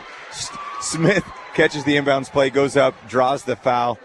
Again, trying to create depth as you get into this postseason run. This is a third varsity game that Eliana Smith has appeared in this year so far. Her first free throw here is up and good. She becomes the 8th Southeast of Saline player to score in this game. Melton on the foul for Republic County. She has 2 now. Eliana Smith's second free throw is up and good. And I'm going to break out a stat here, Tyler. Don't do it. Don't do the free throws. No, I'm going to tell you right now. Oh, it's going to kill me. Eliana Smith on the season, 4 of 4 from the free throw line. Well, not only is she 4 for 4, but Southeast has been fantastic from the free throw line tonight, which, again, as we discussed earlier, was their detriment against Scott City. Here's a three-pointer, left-hand side from Melton. That's no good. Another rebound inside. Ava Pearson in there battling for it, but it's going to be a foul called on Pearson as full custody of the basketball. I'm not going to say full. Most of the custody of the basketball was taken in by Addie Couture, and she will be sent to the free throw line for 2. Yeah, Couture did a good job securing that basketball, and that's a good foul from Ava Pearson. Like right there, you're down low fighting. As you see that first free throw missed, you're not going to stop fighting, right? You're going to keep doing it. Good foul call from the officials. Pearson's call for the foul. Couture misses that first. That's the first free throw miss for Republic County tonight. They are now 4 of 5. Second free throw on the way, also no good. Hit the back of the heel. Heinrich taps the rebound and it goes to the sideline out of bounds. So it'll stay here with Republic County, 51-24, our score. And Taryn Getz, the freshman, enters the lineup for the first time tonight. And again, so Getz is somebody we've seen a lot of offense from. And Getz, we know, can score. I mean, offensively, Getz can play at this level. What she needs to work on is defensively, and this is when you insert her into the game. Still a lot of time. Let's see what she can do. Every time she's on the court, it's just film session for her and Coach Smith to work on. She is part of the freshman class for Southeast of Saline. 51-23. Our score. Public County with it. Here's a drive and a wild shot put up off the backboard. No good. There's Eliana Smith with the rebound. Here comes Southeast back the other way. 4 minutes left to go here in the fourth. Here's Taryn Getz for 3, and it goes in. Taryn had the bounce several times off the rim, and it went in. She has done well from the floor coming into the game. They're making us look really smart. It's a couple times we've made comments. They've done it. But again, that's what Getz can do. Getz is fantastic offensively, and I'm not saying she's poor defensively, but that's where she needs to work on. That's anytime you have a freshman on the floor, that's what they usually need to work on is their defensive side. But Getz can do that for you a lot. I have been watching her since she came into the game, Tyler. She is on top of that zone she is. At the free throw line, and her mouth has not stopped moving. She is continually communicating to the people around her. So, again, it's so exciting watching the evolution of young players, right? It is. And according to Coach Smith, I mean, Getz is a high processor. She understands the game. She's, just trying to get into that flow. Again, she can do so many things offensively. It's just how can you fit her in defensively? She's got great size. Just trying to, get a little bit of, more muscle on that body, but she's ready for varsity basketball just with more experience. Reagan Duran now to Getz. High post entry goes to Teal. Look at Getz. Now it's going to be off the rim. Taryn came in, tried to get the rebound. She could not contain it, and the clock will continue to run as Southeast of Saline has a 31-point lead. 54-23. The Buffs get it back.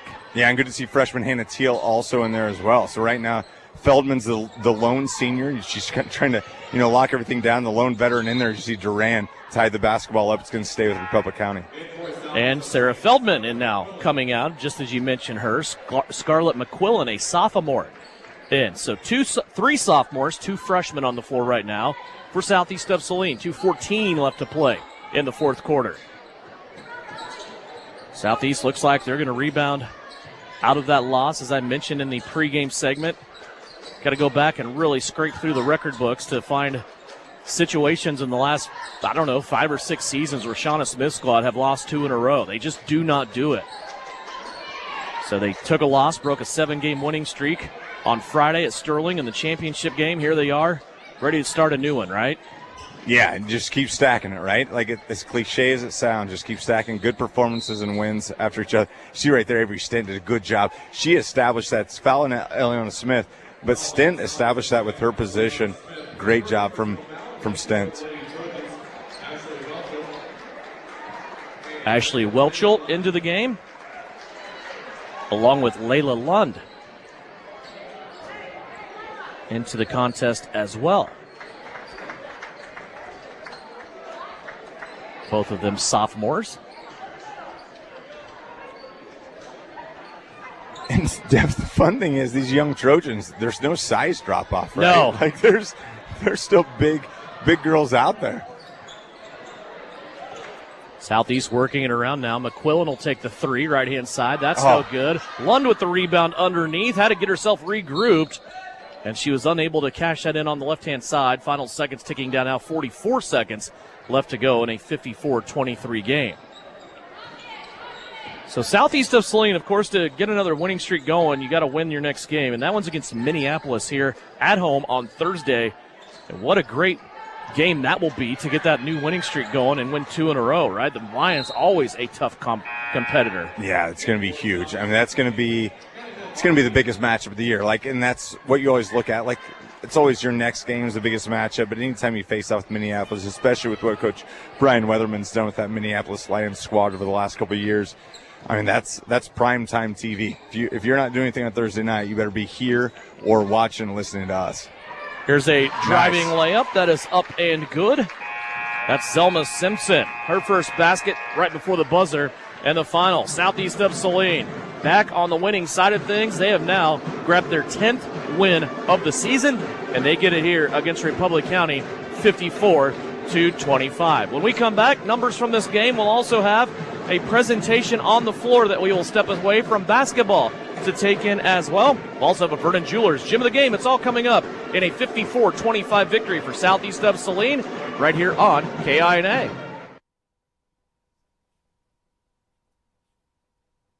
Winter travel can be treacherous if your tires are worn out. Stay safe with an inspection at Commercial Tire Company. Cold weather also drops the inflation in your tires. Get them checked today to avoid losing grip or damaging your tires. Commercial Tire will help keep you safe. For repairs that aren't tire-related, our automotive and diesel mechanics will fix it right the first time. Commercial Tire Centers, West Crawford and North 9th, Salina. Commercial Tire Centers, where service is everything. Hi, this is Angela Gephardt from the Bank of Tuscan, and I'm still cheering on SES Trojans. Just like a great basketball team, we're here to assist, pass, and score big with you with our lineup of winning banking products. Whether you're looking to save with our traditional high-yield savings account, earn with Kasasa-free checkings, or secure your future with competitive loan options, we've got the tools to help you slam dunk your financial goals. Stop by one of our branches or visit Bank of Tuscan to learn more. The Bank of Tuscan, member FDIC.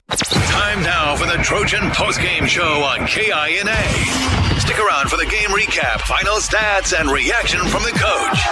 This is Trojan Basketball on KINA.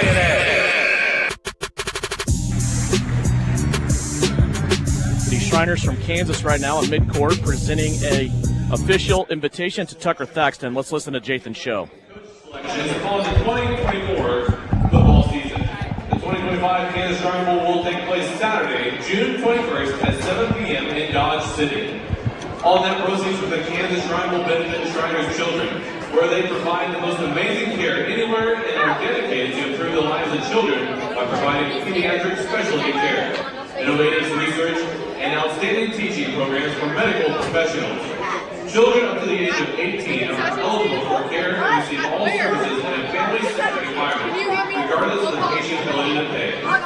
Additional events include the Kansas Masonic All-State Marching Band Camp, the Kansas Shrine Bowl All-Star Cheer Camp, the Kansas Shrine Bowl Charity Carnival, golf tournament, parade, and much more. To show your support for the Kansas Shrine Bowl All-Star, visit www.kansasshrinebowl.com. Support.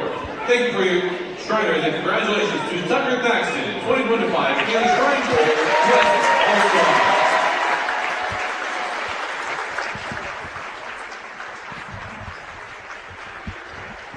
So Tucker Thaxton, part of the state championship team for Southeast of Saline football, and undoubtedly one of the leaders, part of that senior class of 9 guys deep out there to get these official invitation and certificate for the Shrine Bowl coming up this summer. And it seems like it's just, you're a little spoiled, right? It's almost like being a Chiefs fan where every year we have the Shriners come on campus and they take at least one Southeast Trojan to the Shrine Bowl for them. We've had Coach Mitch Gebhardt last year, part of the coaching staff. We had a year where we had 2 Southeast players go to the Shrine Bowl. I mean, it's just, you can go through the names of guys that have been invited to the Shrine Bowl. Now Tucker Thaxton joins that legacy. And Devin, that should never get old for people. I hope they understand just how special that moment is. I mean, not only do you have to be a great football player, but you have to be a great person. I mean, there's and the players don't know this, but it's the coaches that are letting the Shriners know what these people do. And if you want to look at Tucker Thaxton's career and just the obstacles that he's overcome, Tucker Thaxton's a dude. And I'll tell you from a coach's perspective, from opposing teams, like when Tucker Thaxton's on the field, you know exactly where Tucker Thaxton is. That guy dominates games. You have to do so many things, but it's the way he's handled himself, and what a fitting way to end his career as a state champion and a Shrine Bowl recipient. I mean, I couldn't think of a better way that a guy, and you talk about the Thaxton name at Southeast Saline, that's a strong name, and I tell you what, he carried that legacy in a way that you couldn't have written a script better.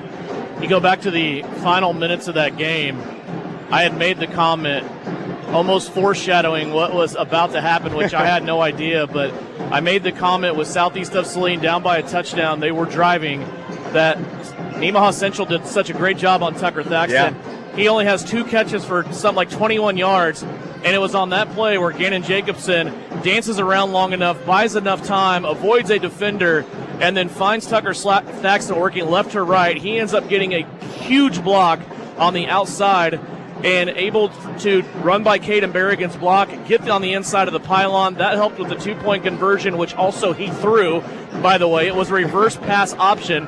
Thaxton comes around from right to left. He has the ball. He has the option to run or throw. Of course, everybody's coming to him to keep him out of the end zone. Finds Malachi Hopkins on a pass for the 2-point conversion to tie the game.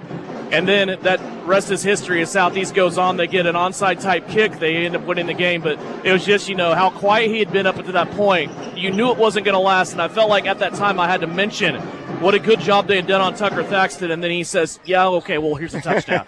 Yeah. So it was one of those great moments in that game. There were so many in the last few games in the playoffs that Southeast of Saline went through. We'll get to honor those guys. The whole team will be here on Friday, as we will get to have another banner that is in the Southeast of Saline gym. And if you're not a Southeast of Saline person that attends the games all the time, I go into other gyms and I see district titles and sub-state titles and league titles, and all that's fine, but it seems like the only thing that you see in Southeast of Saline's gym is state championship banners. There's not a lot of room for any other banners, so that's what goes up in Southeast of Saline's gym. So if you're having a banner night at Southeast of Saline, it's because you did something very special. Yeah, Devin, it's awesome. And for, we get to travel to a lot of gyms. We get to see a lot of different, successful programs. But you're exactly right.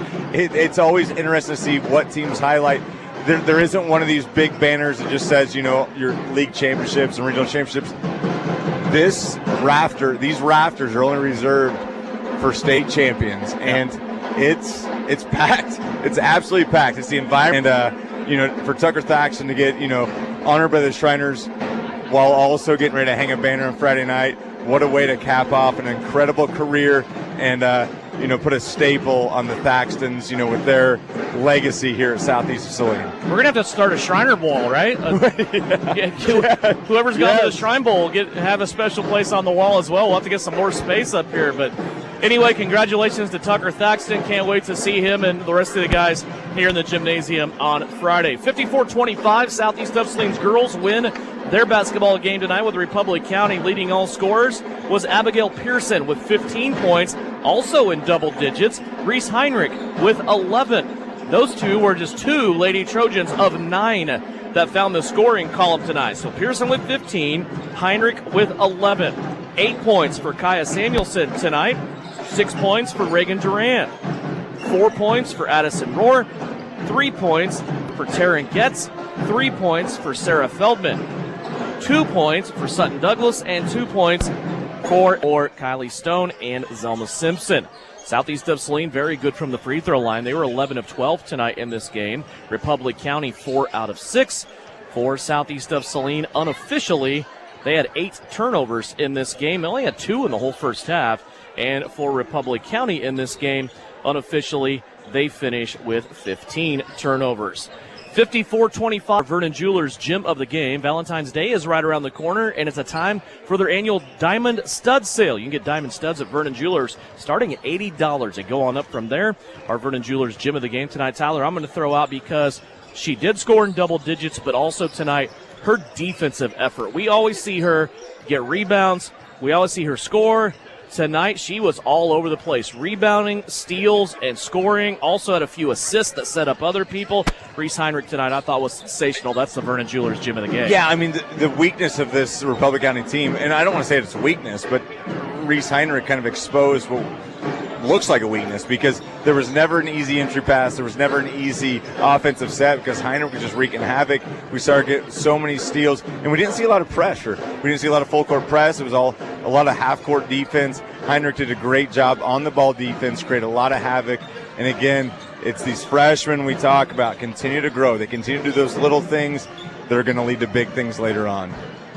So tonight, it's another Lady Trojan victory. They are 10-3 now on the season. Overall, they are 5-0 in league. 10-3 now on the season. Overall, they are 5-0 in league play. 54-25 over the play. 54-25 over the Republic County Lady Buffaloes. Led in scoring by the Republic County Lady Buffaloes. Led in scoring by Abbott Pearson, Reese Heinrich, the Vernon Jewelers Gym of the and the winning effort. Next game for Southeast of Saline's ladies will be back here. Southeast of Saline's ladies will be back here in their home gym. It will be on Thursday, and it will be in their home gym. It will be on Thursday, and it will be for the top spot in the NCAA. For the top spot in the NCAA as they take on the Minneapolis Lions. Once again, 54-25. That does it for Lady Trojan Basketball. We're about 7 minutes away from starters and the tip. We'll take a big timeout. When we come back, we'll get you going for Southeast of Saline Trojan Basketball. It's the second game of our doubleheader, and it's coming up next right here on KINA. The Appliance Center. It's where you go to shop for washers, dryers, kitchen appliances, furniture, pellet grills, TVs, and so much more. If you are looking for a local family-owned business, visit the Appliance Center. We're in the big red and white building on South Broadway in Salina. Come experience the Appliance Center difference. During the winter months, we all rack up a lot of miles, especially following the SES basketball and wrestling teams. Isaacson Truckline is a proud supporter of the Southeast Trojans and wants to remind everyone to be safe on the roads this season. For local and long-haul service of freight and livestock, call Isaacson Truckline. Knopf Auto and Truck Accessories. Everything to bling out your ride in one place, including top quality lift kits, wheels and plates, including top quality lift kits, wheels and tires, bumpers, Jeep accessories, fender flares, bed covers, bed liners, step bars, even custom painting. Knopf even custom painting. Knopf Auto is the and soil dealer and has many synthetics and filters in stock. Visit Knopf Auto on Facebook for specials, great ideas, and let them make your truck stick out in a crowd. Knopf Auto and Truck Accessories, supporting the Southeast of Saline Trojans. You're telling me your driver can turn you on remote? You're telling me your driver can turn you on remotely? It feels so good. One gentle touch of a handy remote or mobile app and my motor is running. And don't fret, my little pickup pal. New Image Audio installs these inside trucks too. Oh, yeah. You'll want it when the winter chill. Too. Oh, yeah. You'll want it when the winter chill hits. A remote start from New Image Audio for cars, trucks, even diesels. All systems remote and cell phone capable. Nationwide coverage. Get yours at New Image Audio on South Broadway. In Salina. When crop and weather conditions are just right, you need to bale as much as you can, as fast as you can, all while putting up the highest quality product possible. Case IH round balers have the reputation as the hardest working balers in the business to consist holders that don't sag. No matter the crop or field condition, bale more with Case IH round balers. With easier crop or field condition, bale more with Case IH round balers. With easier maintenance and serviceability, you'll spend more time where it counts. In the field, baling hay. Ready to build a better bale? Contact Can Equip in Solomon. Are you looking for a local brokerage firm to help you with your Medicare, life insurance, and annuities? L&L Advisors is the #1 local Medicare supplement and insurance specialist. Medicare can be confusing. Let the experts at L&L Advisors help make sense of it. Stop by one of 3 locations in Salina or McPherson and speak to an agent about the needs of your family. L&L Advisors, main office at 717 Roach right off Crawford and in the Central Mall Salina and downtown McPherson. Based on honesty and trust, contact L&L Advisors today. The Trojans are experts in precision passes, and Everhart Precision Ag are your experts in grid soil sampling. Everhart Precision Ag does all the sampling and data analysis in-house. They're also your local channel seedsman, selling all seeds with an emphasis in corn and soybeans. Trust Matt Everhart and Lane Hensley at Everhart Precision Ag, serving Saline, Dickinson, McPherson, and Ottawa counties, and also supporting southeast of Saline Trojans. For more information, visit everhartprecision.com. When does normal acute pain become abnormal chronic pains? Nociceptive and neuropathic. Each type differs based on what causes it, what it feels like, and what pain can often be managed by a therapy called neurostimulation or spinal cord stimulation. If you suffer from chronic pain, ask your primary care physician for a referral to the Salina Pain Clinic. Our pain specialist will discuss the right options to manage pain-clinic.org. For Ocean, over 10 million square feet of Durolast roofing. Now Ryan Roofing is expanding their expertise to the residential properties to better serve you and your home. Shingles, windows, siding, and gutters. Call Ryan Roofing in Salina today for a free roof assessment and get the expert advice you need. Ryan Roofing, serving commercial businesses in the area for over 30 years and now working for you on your residential property. Whether on the field, court, or operating room, experience matters. A coach loves an experienced team just like a patient values an experienced doctor. Salina Ortho has ABOS board-certified physicians with over 50 years of combined service. If you need help staying active, or maybe you just want to discuss the newest techniques and services that Salina Ortho provides, or you want to see one of their trusted physicians, visit salinaortho.com. Come see Salina Ortho, your voice, your choice, past, present, and future. The Southeast of Saline School District has a long-standing reputation for excellence. This excellence in public education has been a source of great pride and one of the factors contributing to the quality of life in our community. The Southeast of Saline Education Foundation works in partnership with the USD 306 School District and the community that it serves to maximize student potential, thereby creating a lasting legacy, not only for our children, but for our community. The Southeast of Saline Education Foundation salutes the Trojan Sports Program. You're listening to Southeast of Saline Hoops on KINA.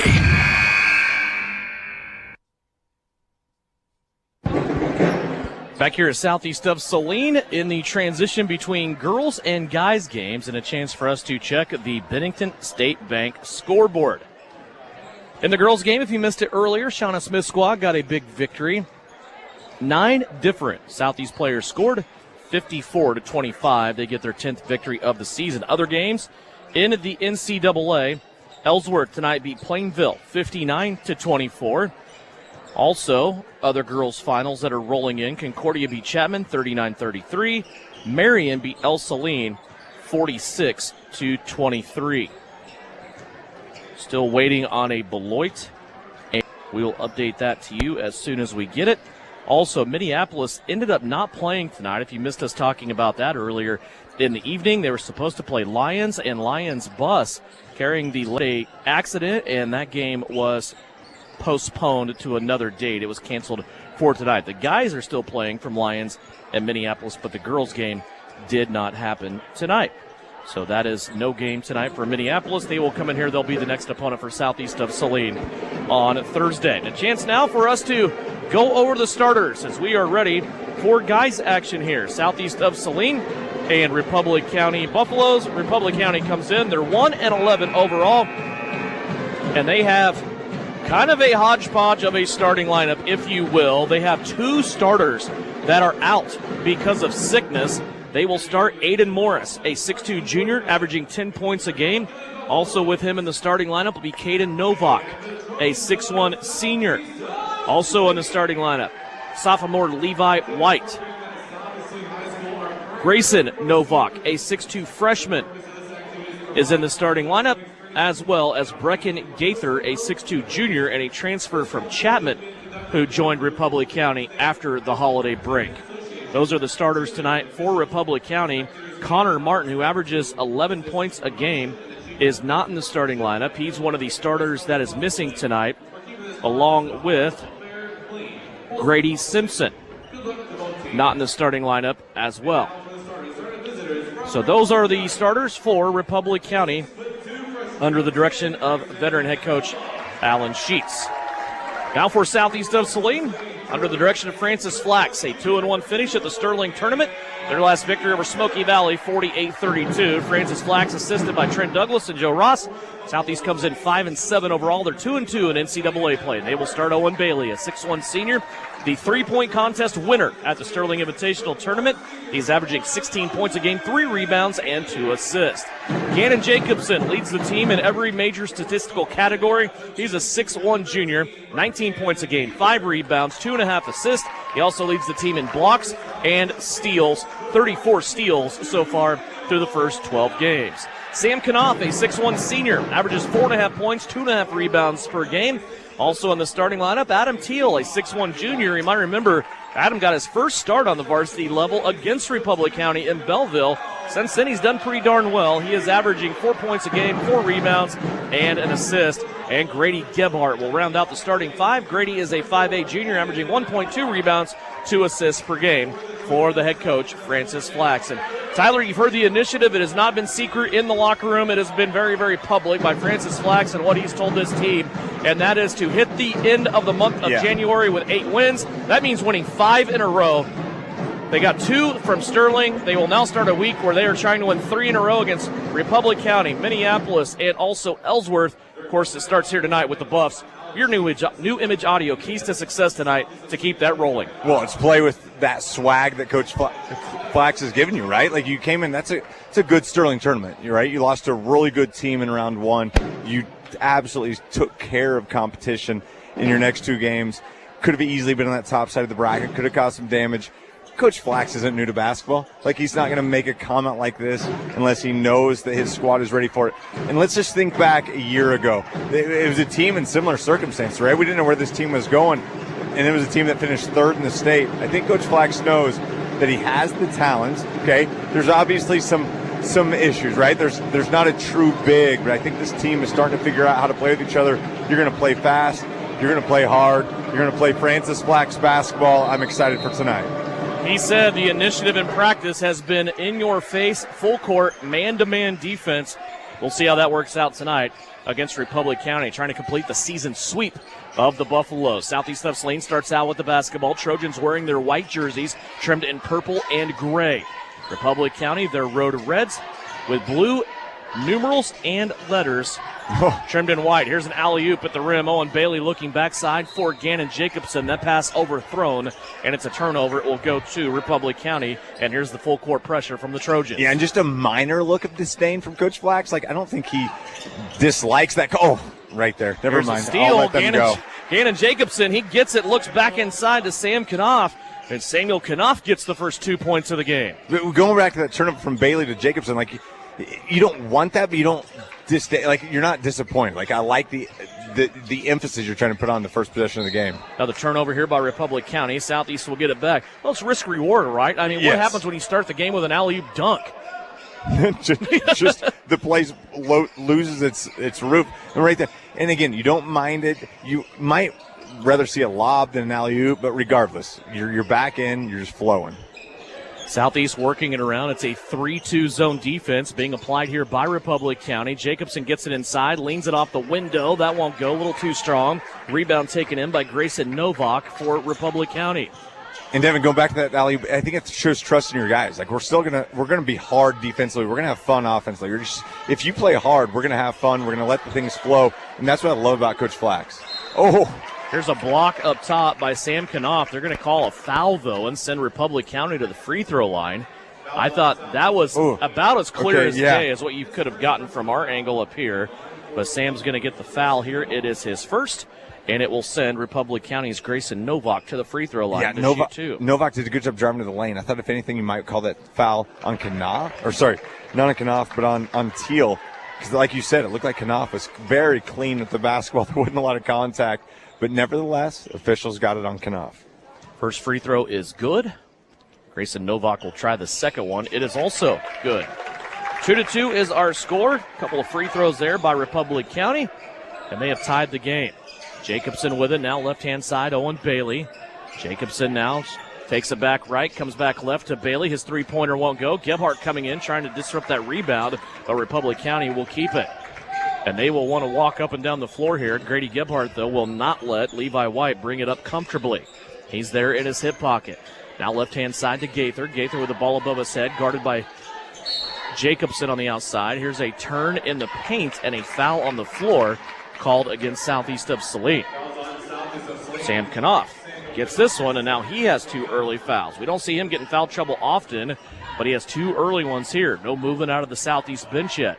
Yeah, Grayson Novak right there did a good job establishing position until just gets called for the foul coming over the top. Knopf with the steal. Leaves it off for Jacobson, gets it right back, misses the lay-in, but he will have 2 free throws coming his way as well. Yeah, nice explosive movement from Knopf right there. Got the ball in traffic, goes up the left hand, draws the contact. The 2-bucket almost went for an and-one opportunity. Didn't go for Knopf. He's got 2 free throws. Brecken Gaither guilty of the foul. That is his first. First free throw on the way by Knopf. It goes ring around the rosy and falls home. 3 points for Sam Knopf. Another free throw here pending. 6:05 left to go. We're just underway here in the boys contest. Glad you could join us. Radio here on KINA and also live stream video paired with the radio broadcast on SalinaPost.com. Presented tonight by Salina Ortho. Republic County trying to get it up the floor. They do, and they beat Southeast of Saline to the rim. Caden Novak with a 2-pointer. Yeah, it's one of those. You'll let the offense beat you every once in a while, it's fine, but it's the constant pressure of the press that you're going to rely on later on in the game. Owen Bailey with it, has it underneath the rack, kicks it out. Jacobson for 3, off the front of the rim, no good. Gannon, though, tips the rebound back out to Grady Gebhardt. Gebhardt now back over left-hand side to Jacobson. He gives it up, gets it right back. 5:30 left to go here, first quarter. Score is 4-4. Now a pass that's deflected. Knopf, though, saves it for Southeast. Another pass that's deflected. Here's a pitch out now. Jacobson gets into the paint. Out to Owen Bailey. Bailey takes a couple dribbles to the left. 16-footer up and good. Owen Bailey for 2. That's a tough shot right there. In traffic, just nice little ball fake. Gets himself to a nice, easy spot. Still traffic going on. Good finish from Bailey. Full court pressure once again. Southeast of Saline trying to get it away from Republic County. Here's a drive to the basket. Contact and a charging foul called. Owen Bailey there to collect the charge. Our Bailey extremely fortunate right there. Knopf didn't take the sideline away, which made Republic County, made it too easy for them to beat that press right there. Knopf's got to take that sideline away. Southeast bailed out by Bailey just taking the charge. 2-point lead. Now Sam Knopf has it. He might have gotten poked in the face. Had the ball along the lane on the right-hand side, and the foul will go against Caden Novak. A couple of Republic County players asking Sam if he's okay there. Might have got one in his left eye. And Novak called for the foul, was the first player to be like, are you all right? Like, he knew his fingers, hands, whatever, got in the wrong spot. You got to love to see that. Like, you don't mind hard play and aggressive play, but he knew that maybe a finger went somewhere where it shouldn't have. Yeah. Novak was the first person to say, are you okay? Not to be too graphic, but you can feel that, right? When your hand gets in a spot where you're like, oh, that's probably not going to be good.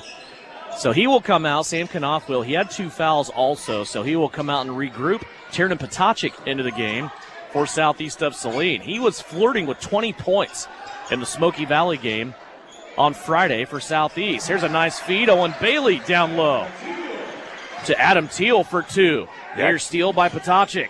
And again, we talk about that baseline finish all the time. If you can finish on the baseline, you just extend your offensive portfolio right there. And if Teal can continue to finish right there, that's going to be great for Southeast of Saline. 8-4 our score. 4:22 left to go here. First quarter. Southeast of Saline and Republic County doing battle here. Top of the key 3. That's going to be up and in for Aiden Morris. His first basket of the game. Yeah, nice little set play from Republic County. Had a double screen to come off of and just drains the 3. Good job from Morris. Owen Bailey got it off the feed from Jacobson. Bailey now with 4. Gaither with it. Going down the left-hand sideline. His pass deflected. Taken away by Grady Gebhardt. 5 turnovers for Republic County. Gebhardt with it to the left. Now Bailey, skip pass through. Potocik for 3. Too strong. High bounce off the back of the rim and a rebounding foul called coming in here on a Southeast of Saline player. It will be Owen Bailey. Yeah, and Bailey right there. Just really good positioning, defensive rebounding positioning from Republic County. Bailey just goes up, his body kind of floated with the basketball. Good call from the officials. It's going to be only the first on Bailey. 10-7 our score. Each team has 3 team fouls, 3:40 left to go here in the first quarter, and Republic County now has the ball get away from them. It will be their 6th turnover of the first period. Well, and Flax is a man of his word, right? We're seeing this full court pressure continue, and right there it's just confusion from Republic County. Ball goes directly back to Southeast. Here's a skip pass through everything. Potocik to Bailey. Owen bobbled it just a little bit. Now it goes back to Tiernan on the right-hand side. Down low, Jacobson gets it. He's checked from behind, and a foul called there before the shot. That will go against Republic County. This will go on Caden Novak. It is his second. And it was the ball movement that got Novak in a bad position right there. Gannon just created he established where he needed to be, and Novak just tried to come through him. It's a good job from Gannon and the ball movement to create that foul. 10-7. 4th team foul for Republic County. They will put Southeast of Saline in a bonus situation for the remaining 3:20 of this first quarter. Gebhardt has it on the left-hand side, still looking at this big zone defense. It's a 3-2 set for Republic County. Potocik has it, steps into the three-point line, throws a head and shoulder fake, now fires it down low to Caden Perry, who has checked into the game. Now Potocik trying to get in the middle of the lane, has it blocked and taken away. Repco has it, now going back the other way, inside 3 minutes. Republic County keeps trying to walk this ball up, and Grady Gebhardt continues to come check him in the backcourt. Yeah, never easy. Gebhardt's going to have good position. He's not going to use his hands. Doing a great job just on the ball defense, from the word go. Uh-oh. Here's a steal. Gannon Jacobson coming down the middle of the floor. He's going to elevate and take. As he went up to dunk, Brecken Gaither was there to foul him. That's all he could do, as Gannon Jacobson was going to go up and rock the rim. Gaither's going to get his second foul. Gannon made the shot anyway, and now has a chance at a three-point play. First basket of the game for Gannon Jacobson. And Gannon, being a 2-foot dunker, kind of helped him out there because he had to gather himself, and that made Gaither just keep coming into him. But strong finish from Jacobson to absorb that contact. That's a huge foul in Republic County. It's number 2 on Gaither. Free throw on the way. And that one rattles out on Jacobson. 5-point lead for Southeast of Saline, 12-7. Again, Republic County has exceeded the limits in foul with 2:30 left to go. They have 5 team fouls now. A couple of guys with 2 early on, Gaither and Novak for Republic County. Buffs with it, top of the circle. Tough tonight for Republic County, not only coming on the road here to play, but also missing 2 starters due to illness. Here's a shot now, blocked away by Owen Bailey. Bailey starts the break now. Tiernan Potocik up the right-hand side. Secondary break, back to Bailey. Bounce pass down low to Perry. Caden, a little pump fake, gathers himself. Isaiah Kerr on the backside, punches it back in. And Devin, right there is that secondary transition. Bailey, nice pass. Great job just getting that flow. Great finish from Kerr. 30-second timeout for the Buffs. They've been doubled up here early on. 1:56 left to go here in the first quarter. It's a 30-second timeout with Southeast leading 14-7 on KINA. When does normal acute pain become abnormal chronic pain? Chronic pain can be one of 2 types, nociceptive and neuropathic. Each type differs based on what causes it, what it feels like, and what treatments may relieve it. Neuropathic pain can often be managed by a therapy called neurostimulation or spinal cord stimulation. If you suffer from chronic pain, ask your primary care physician for a referral to the Salina Pain Clinic. Our pain specialists will discuss the right options to manage your pain. Online at salinapainclinic.org.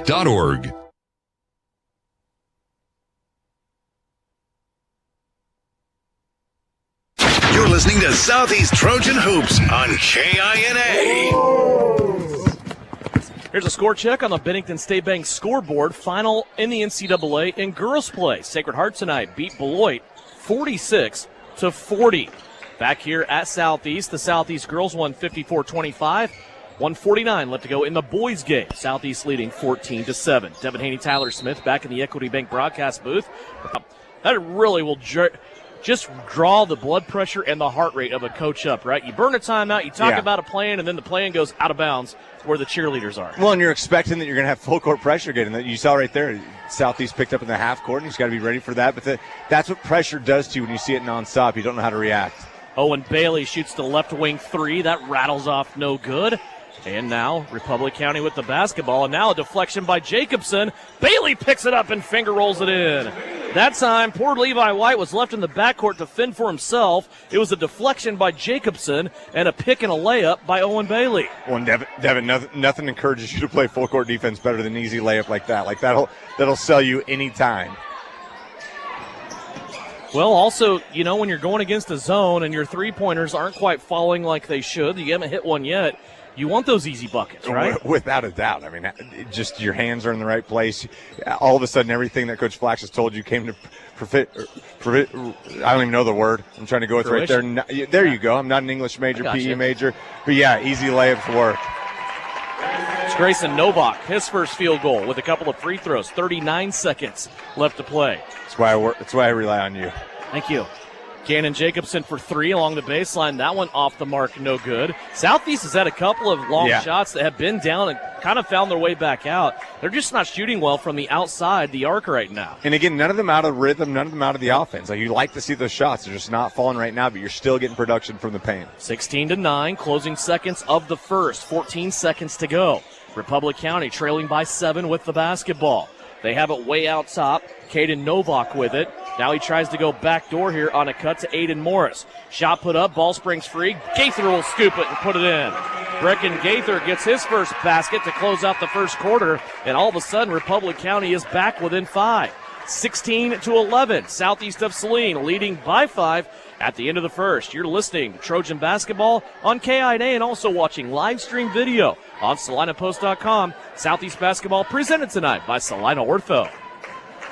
Attention deer hunters and land managers. Join Phillips Seed Wildlife for the Whitetail Management Summit on March 1st in Oswego, Kansas. Hear from Don Higgins of the Chasing Giants Pies deer veterinarian Dr. Clifford Shipley and Wes Delks, Whitetail Land Management Consultant. Elevate your whitetail management game. To register, Google Whitetail Summit 2025 or call 785-949-2204. That's 949-2204. Reserve your spot today. Spaces are limited.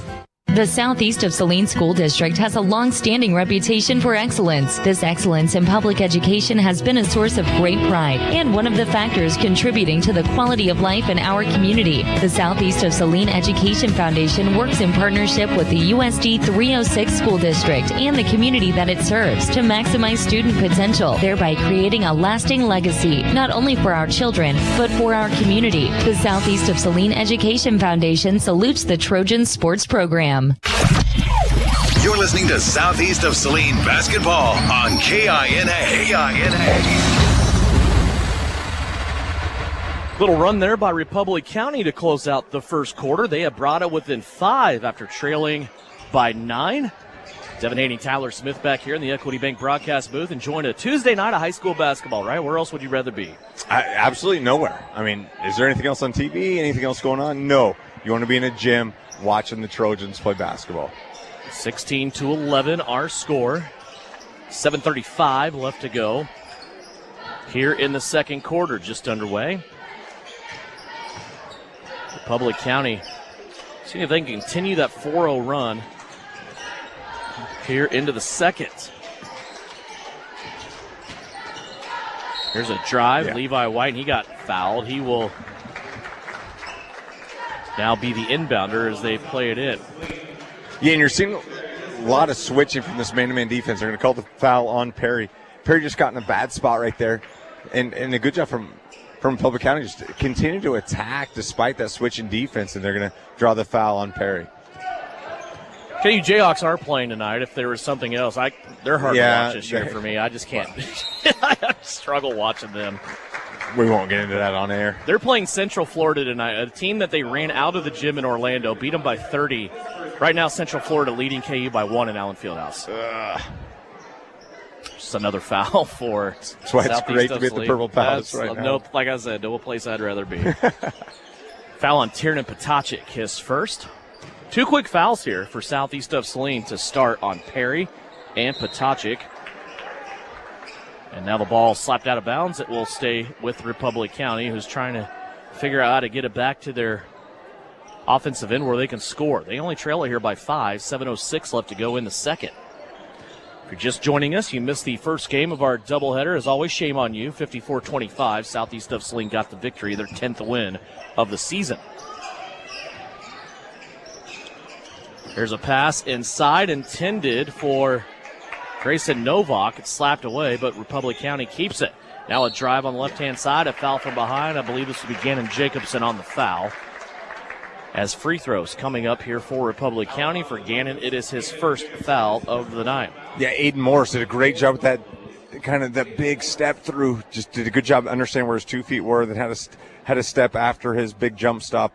If you could have people watch how to drive to the basket and establish your pivot foot, it's a great job for Morris to establish that right there, as he did right there as he hits the first free throw. Morris now with 4. He had a three-pointer in the first quarter. Got them both.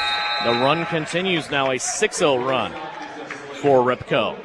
Isaiah Kerr will come out, Owen Bailey back in. So it's Patochik, Perry, Bailey, Gebhardt, Jacobson on the floor for Southeast of Saline.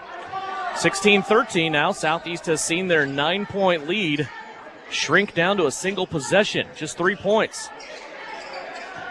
They continue to look at a Republic County zone defense here that has clogged things up inside. Patochik now drives into the paint, collects the defense, kicks it out to Owen Bailey. Bailey does the same for him, back to the right-hand side.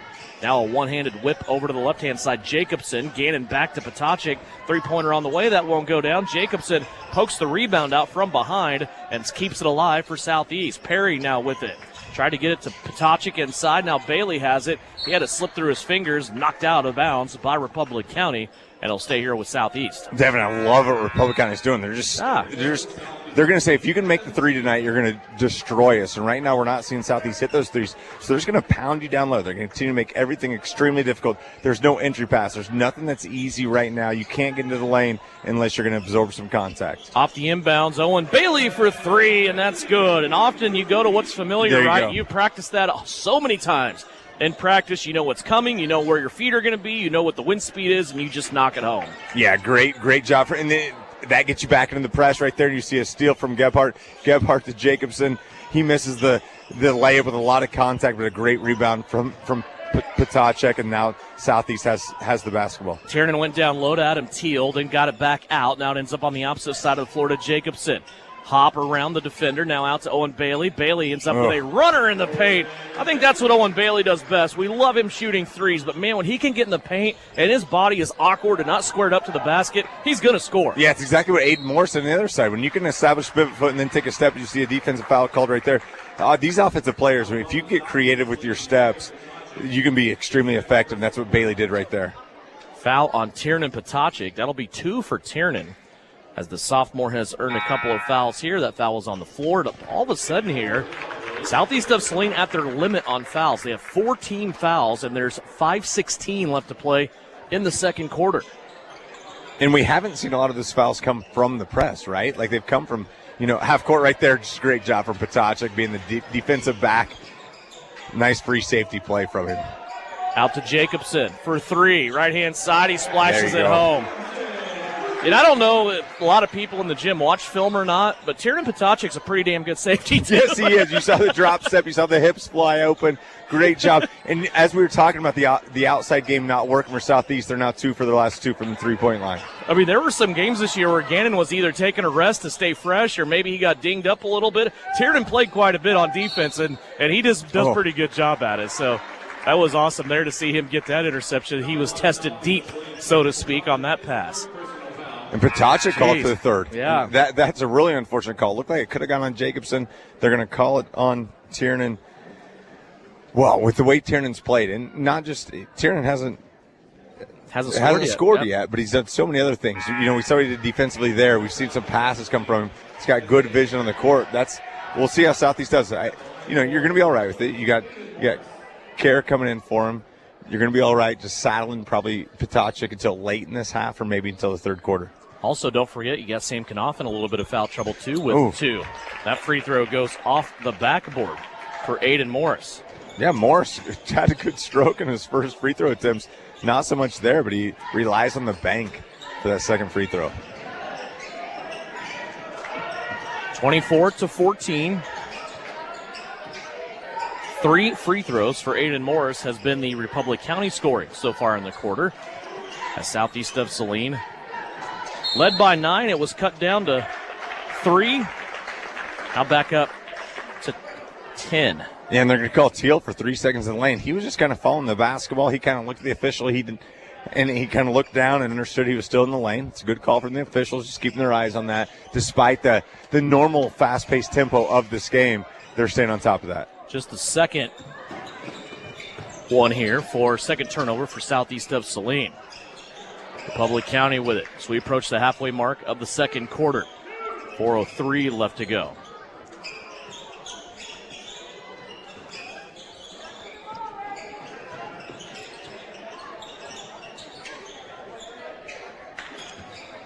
Republic County still working it around. Here's a fake from 3, and now a foul will be called on Adam Teal as Aiden Morris is kind of settling in here. He's seeing what he likes on the inside. He gets in there, he draws a foul, and this will be his 3rd trip to the free throw line in the second quarter. One, Devin, Coach Douglas is doing it right there. I thought Teal was great defensively. He flowed with Morris right there, but then you just saw the Teal with his first foul. First free throw was missed. Second one on the way. Actually, they might have called a lane violation. Okay. They were talking to Grady Gebhardt, and Gaden Jacobson was eavesdropping. He had a weird look on his face, too. Looks like they're going to let Aiden Morris reshoot that first one on a lane violation call, maybe. Second one on the way. Got them both. 5 of 6 from the free throw line for Aiden Morris in Republic County. Hanging around here in this game, they trail Southeast of Saline by 8. 3:30 left to go here in the second quarter.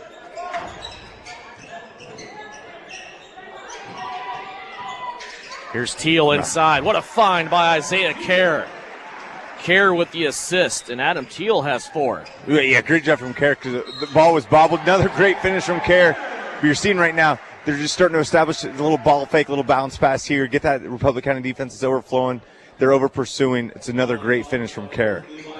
Levi White guilty of the foul on that quick turn.